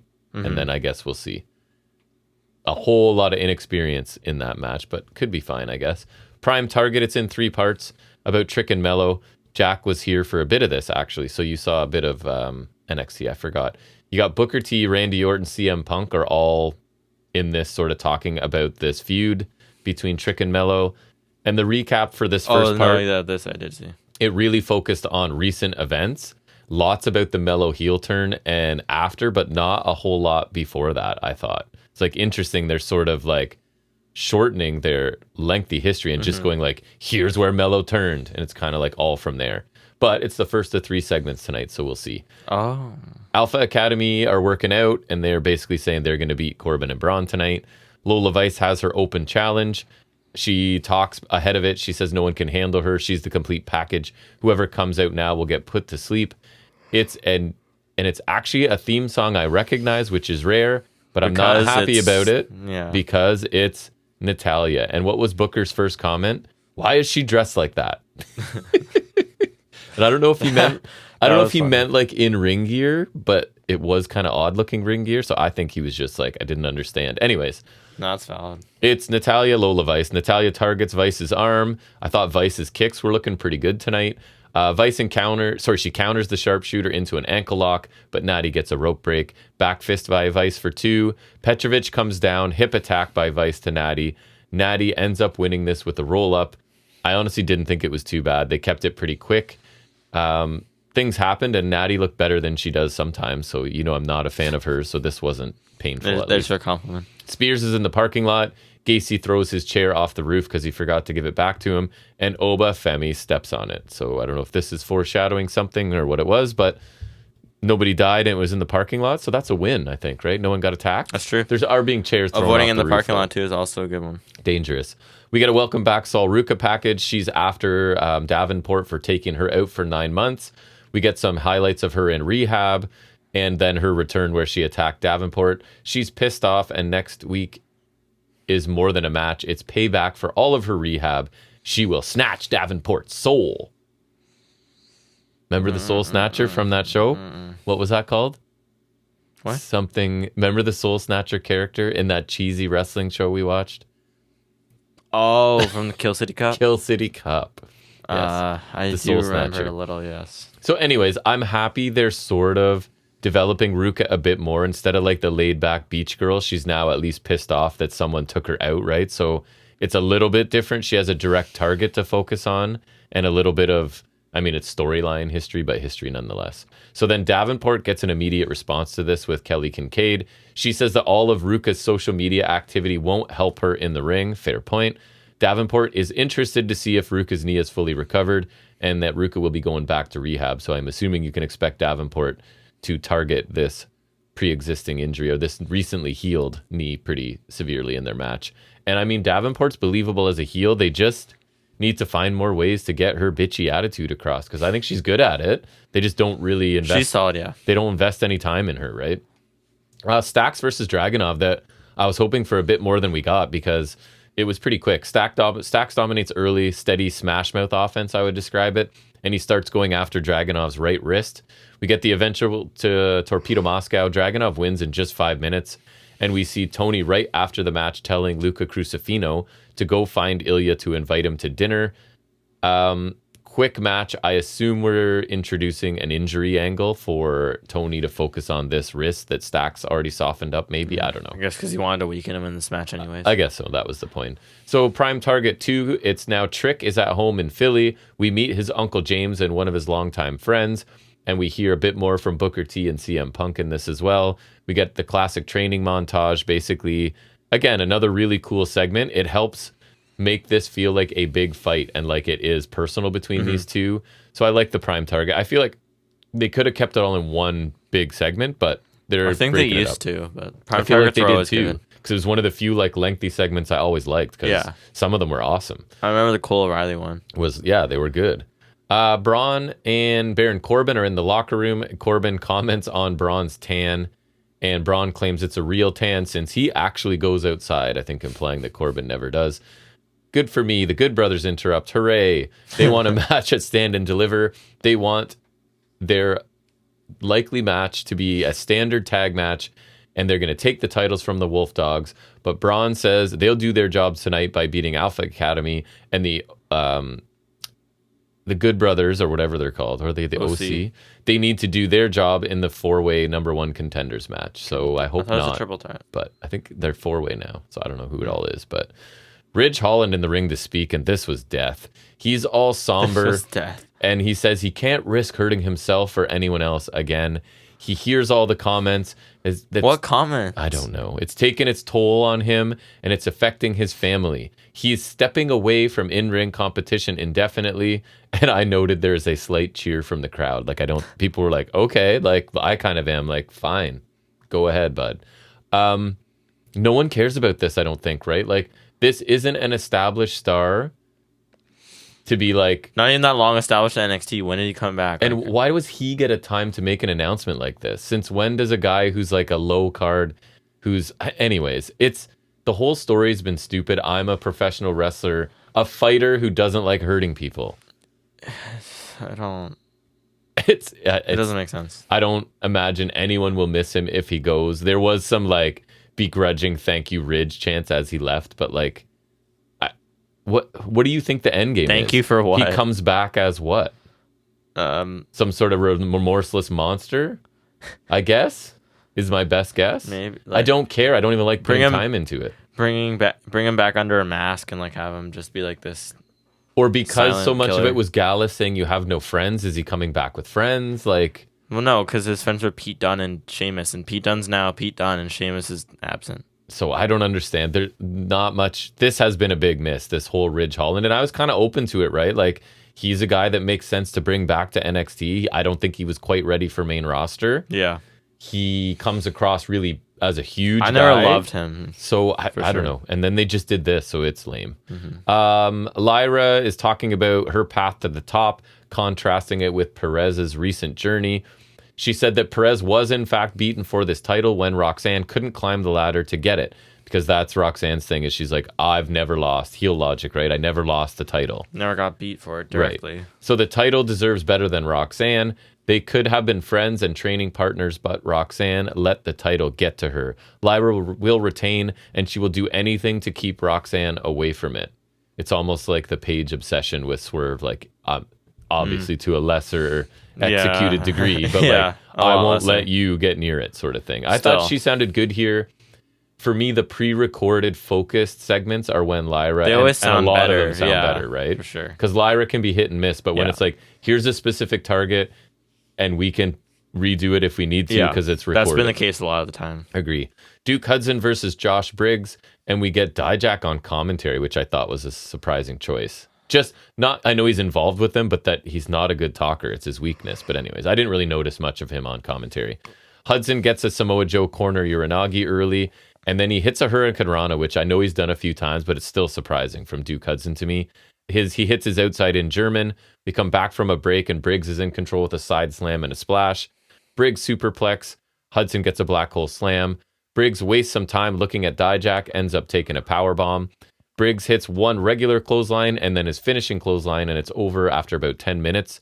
Oba Femi comes out. 10 minutes is good for NXT. It is. I thought it was a decent length. Femi comes out after the match, says he finally has two worthy opponents. He will defend against both at Stand and Deliver. Femi is the mountain, and they will realize that no one can reach the summit, but people will pay good money to see you try, which I thought was a cool line, right? Like, I'm the mountain. That's cool. People will want you to try and climb it, but you're not going to make it. So, shout out to Darby Allin, I guess. I don't know. I thought this was a solid TV hoss fight between two, I would call them NXT veterans at this point. I think the push of Briggs as a singles guy is continuing, and that's fine. And Femi, again, sounded good, and the line about the mountaintop I thought was a good one. Third installment of Prime Target. More Punk, Orton, Cody Rhodes, and Gargano talking about betrayal and putting over the Trick Mello match. Someone says it's maybe the biggest match in NXT history. No. I was going to say, give Jack time to rant. No. Bigger matches, go. Everything Cole and Gargano did. Everything Cole and Gargano and Ciampa did. DIY Revival. DIY Revival. Nakamura Joe. Agree. I knew there would be Nakamura, Sami several. Zayn, Joe Balor. I don't know, like Kyle O'Reilly, Cole. If you want to do like betrayal feuds, like there's so many things that are bigger. Like, not even in the top 7 or 8. Dragunov, Mello. Yeah. Like if you want to go with Mello's examples, like Trick Williams match of Dragunov is probably as big as this. At least like there's so many, like Bailey Sasha. Yes, for sure. That was big. Like, there's so many things. I don't know. We then get clips and sound bites of Trick and Mello going back and forth with dramatic music behind it. I thought, again, really cool stuff. Sounded good. It's getting across that this is kind of a personal grudge match we're getting. I just hope the match can deliver on all the hype that they are creating. And yeah, it'll be interesting because Mello is really great in the ring, but Trick is and this not. Feels like a Trick coronation to me. Yeah, so with they have to do this effort into it. They have to make him look good for sure. I think they have to pull the trigger on Trick here. I think Trick has to win. I don't want him to, but I think he's winning. It makes the most sense for sure. But then the key with that is you got to make him look good. Right. Like, this can't be like... Because I don't know how you go through all of this the prime to targets and everything, have Trick fail, and then where do you go with Trick from there? Yeah, because I feel like having him lose and then kills maybe everything get his... you've done. Not even that, but like he could get his win back, but I feel like it's not as impactful. Mello could get a win after if you want to do a trilogy, but I feel like Trick needs to get the initial salvo. Mello has nothing left to prove or accomplish here, right? He doesn't really have anything to lose anything to gain, and he doesn't have much to lose, I guess, either. Metaphor in the production truck messing with things. Noam says they run this game, and that's why they're the hosts to stand and deliver. Dar says, thank you, Booker. Back to you. Again, good role for them. Makes sense to me. If you're going to have hosts as you like to do, Noam Dar is a super entertaining guy. Social media video of Ariana Grace trying to choose an outfit for Gigi Dolan, right? Because she's going to be a lady or whatever. And this was all we got from this angle this week. So that's okay. I was expecting to get pummeled by this week. I guess the prime target took up that time. I guess so. Ilya's in talking to Kelly about, when Luca Crucifino interrupts to invite Ilya to dinner. And I think it's like somewhere other than the normal place, and he actually handed him a physical invitation he needs, like an actual paper invitation for some reason to go to this place. So it was like Ilya opening it up, and then that was it. He sort of reads what it is and cut away. It's lame. Yeah. Main event is a tag team qualifying match. It's Braun and Corbin taking on Alpha Academy. So I think if Alpha Academy win, they're added to the tag match at Stand and Deliver. So that would make it a 4-way. Right? Well, is that what we're talking about? I thought the number one contenders match is a 3-way, and then the winner's fate. I don't know what the deal is, really. Braun does some high-speed rope running, but gets stopped short by an Otis shoulder tackle. Otis picks up Tozawa, press slams him onto, I think it was Braun, or maybe both of them. Braun runs the ropes again, successfully flattens Tozawa this time. Wolf Dogs then isolate Tozawa with high-impact offense until Tozawa moves and Braun gets posted. Otis hot tag, he dominates with back elbows and clotheslines. Hits the worm to Corbin. Doomsday Device. This was crazy. I videotaped it and sent it to you. Had you seen it already? The Doomsday Device countered into a power slam. I saw the clip of it. Like picture. I said to you, picture that, right? Like Braun is on. I would assume it was Otis's shoulders for the Doomsday Device. Tozawa comes off the top. Braun catches him and perfectly and then power slams after him. Braun's like so hyper, it's crazy how like he's just like he's got. I think he was so excited to hit it so clean, right? Like it looked. He's just awesome. Always like yelling after, but he just got some energy. Yes. Double powerbomb to Otis through the announce table. Corbin powerbomb to Tozawa in the ring. Spear by Braun, and it's over after about 10 minutes. Then the other tag teams involved in this, which is Axiom, Fraser, Good Brothers. Who else came out? And they all started brawling. LWO. Anyways. Oh, there you go. They were all brawling to end this, basically. I think Tozawa and Otis are actually kind of a cool tag team because it's that like I like Gable and clear Otis, power guy and clear. Yeah, a power guy and a technician would be fine too. Yeah. Too bad they're kind of cartoon characters. At least Otis for sure at this point, right? But I thought a fun tag match with a couple memorable spots. Crowd was really into it, and it ended up being a pretty fun main event. All right, TNA, fast. Although we're fine. Good for time. So it is the 8-for-1, right? So it's Havoc. 8-4-1. It sounds like 8-for-1 is like an 8-for-1 special. 8-4-1. Correct me if I'm wrong. This is heels and faces mixed together. So it's Havoc, Masha Slamovich. Probably because the winning team would be a 4-way. So then when they win the 4-way, the 4-way's got a decent mix. Because then it wouldn't be like all heels. Babyface? DK, yeah.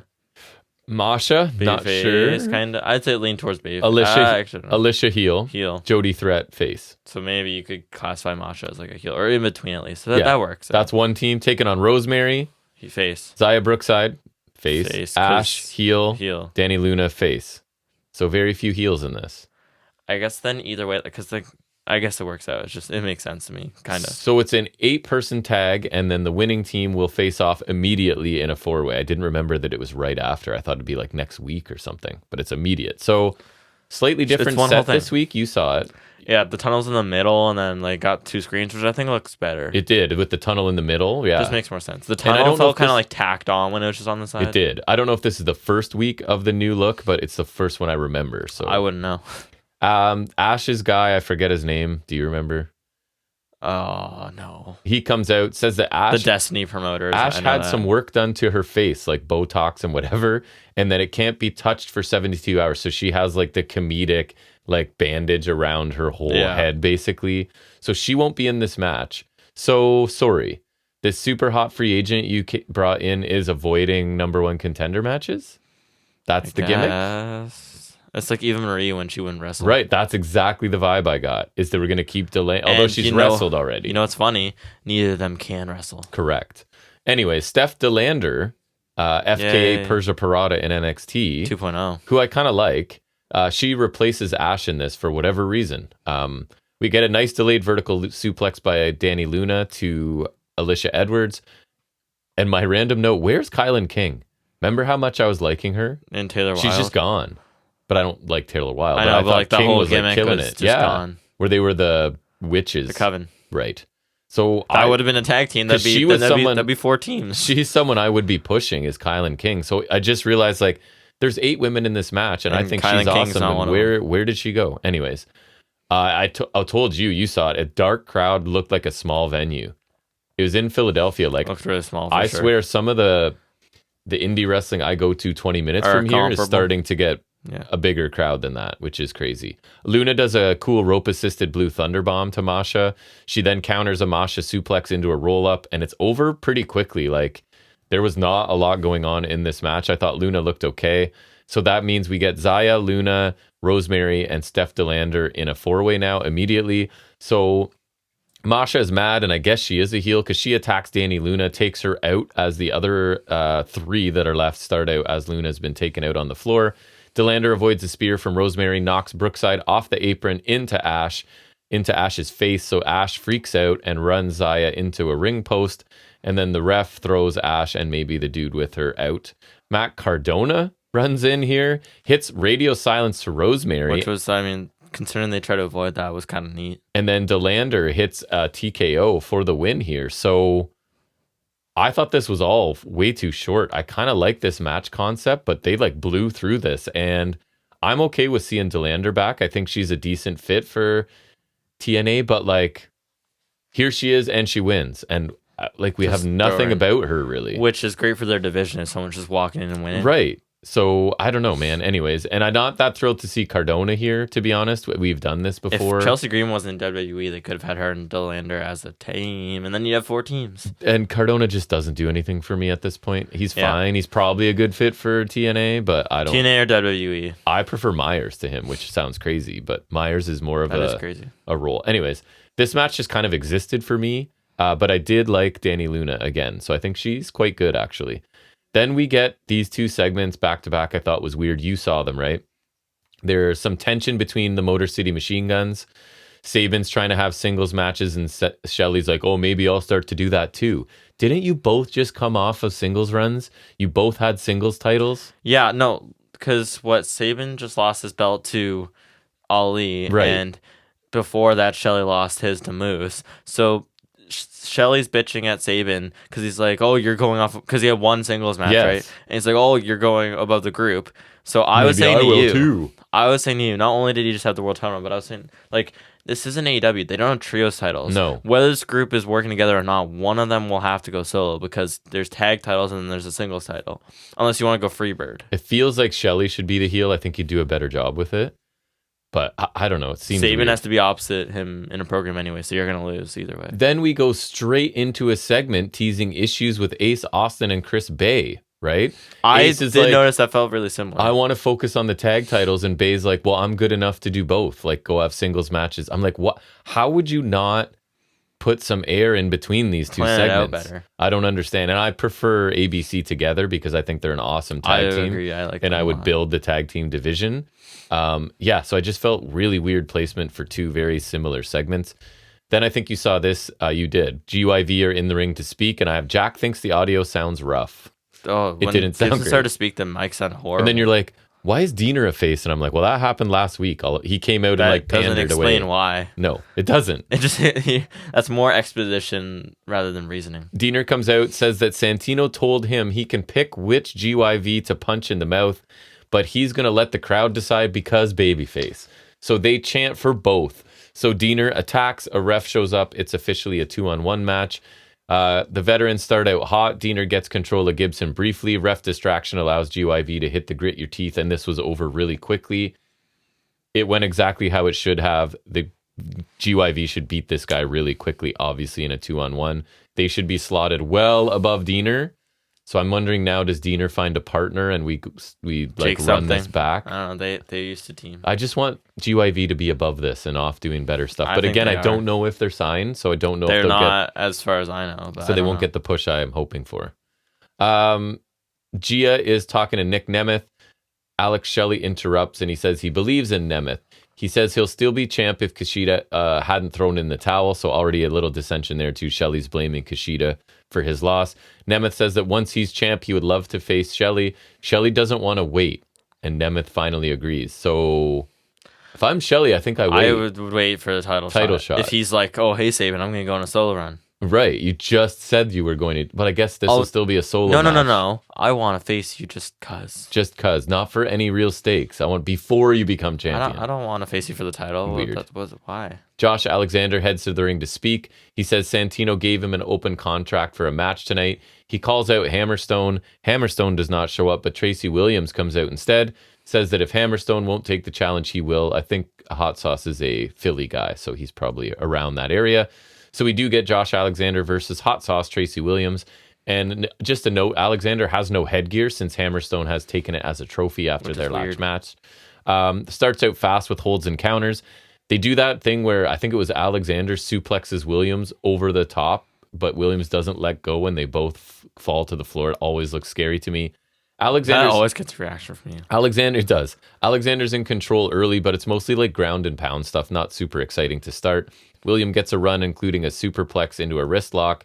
Alexander is then back in control with more of his usual stuff. The powerbomb backbreaker. Williams counters the superplex into a DDT on the top turnbuckle. I thought looks cool. I've seen Williams do it before. And a Death Valley driver for a near fall. Little more back and forth, but then eventually it's a C4 by Alexander, and nobody's getting up from that move. It's over.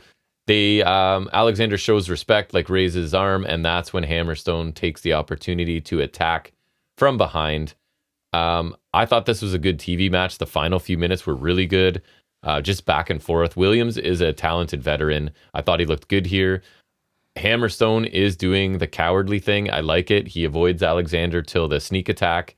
Alexander gets a quality win here. I've told you, I've been happy with how they booked Hammerstone. He's like just the old school despicable heel. Right, like I'm the super jacked, but I'm still like looking to sneak attack you even though I'm bigger than all of you. Get another advantage. So I think he's kind of cool so far.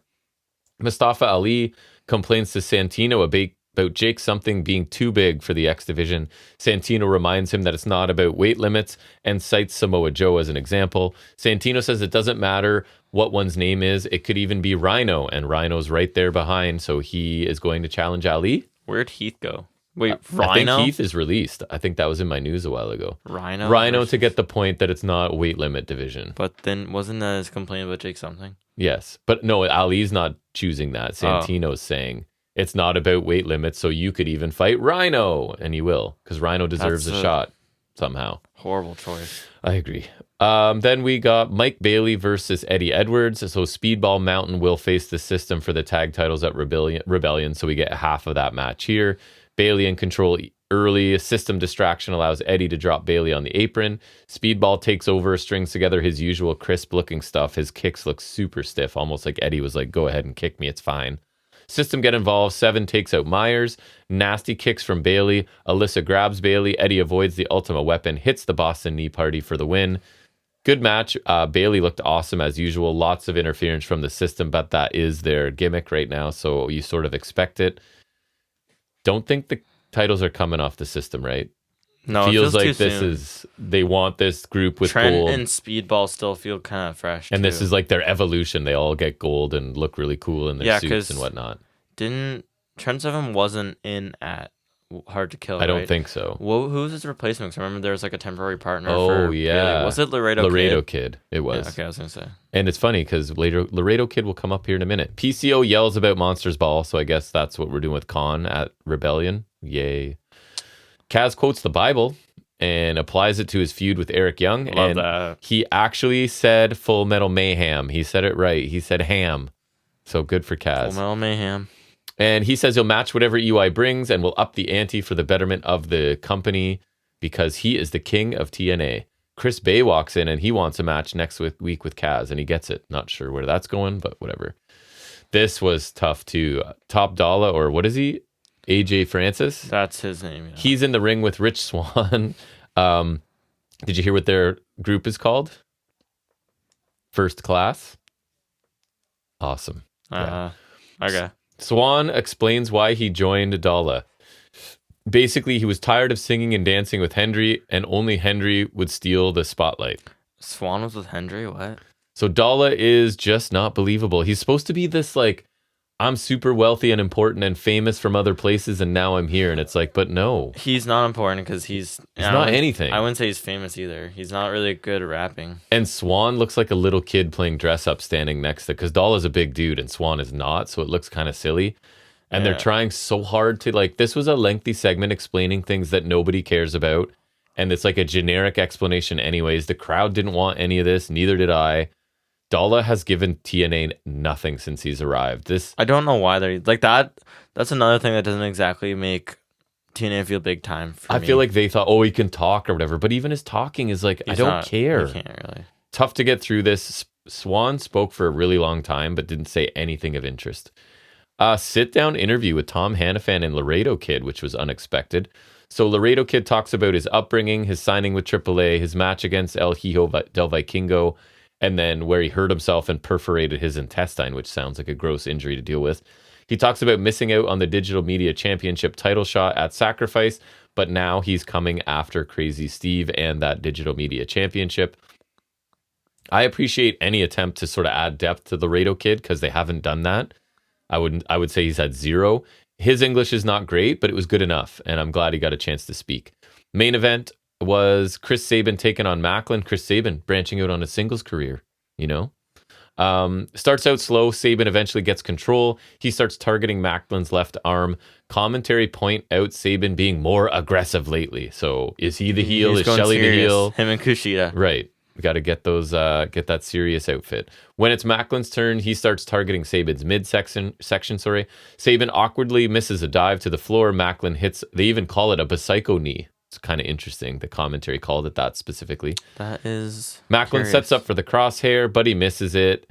But he pretty much right after hits the Mayhem for All, which should be his finisher still, in my opinion. It looks awesome. Commentary mentions that Macklin's alliance with the Rascals has fallen apart. That must have happened. Remember, I missed a week because they showed that thing which set up the Macklin Sabin match. Oh, right. So I didn't even remember. Macklin Sabin bumped shoulders, and therefore they must have a match. But it's fine because to me, Rascals and Macklin made no sense on paper or in actuality. It didn't get why they would ever even interact with each other, let alone work with each other. Macklin misses a dive to the floor, lands hard. Macklin eventually picks up the win with the KIA after he counters a bridging move from Sabin straight into it, which I thought was cool. Like, just holds onto him, picks him up, hits the KIA, it's over. I thought it was a good match, and I'm happy that Macklin picks up the win and wins clean here. I think, again, I would push him. I know they already did, but his time at the top with the title was really brief and uneventful. I don't know what happened there, but I think he's a strong heel character. He has really good matches. And I know he came from other places, but because he was like an underused talent and you're elevating him, he feels like a TNA guy. You know what I mean? These are the guys I think they should be focusing on. Well, yeah, it's like when they take someone that wasn't used somewhere else and it's actually something. Yeah, that's my favorite. So I think he should be a bigger deal for TNA, and I would be fine if they give him another sort of run at the top of the card to see what they have with him. So overall, an okay TNA and a decent NXT. And I guess Friday Night SmackDown hasn't happened. It's about to start in like 10 minutes. And you said there was no updates from Wrestling Figures this week. No. So that is going to bring us to the end of 193. We need under 2 hours. That's not bad for us. That's short-ish. be back next week. We'll probably be big because we're going to preview WrestleMania, right? We'll preview Stand and Deliver. Yeah. We'll probably record early. And yeah, we'll be recording a bit early because I got a busy weekend of driving around Ontario for basketball. But we'll definitely be back down here to talk about some more wrestling on 194. We hope to see you back. Tell some other people about us. Have them check us out. Leave us a comment somewhere if you'd like to. I promise I'll get back to you if I see it. We'll see you back here next Saturday.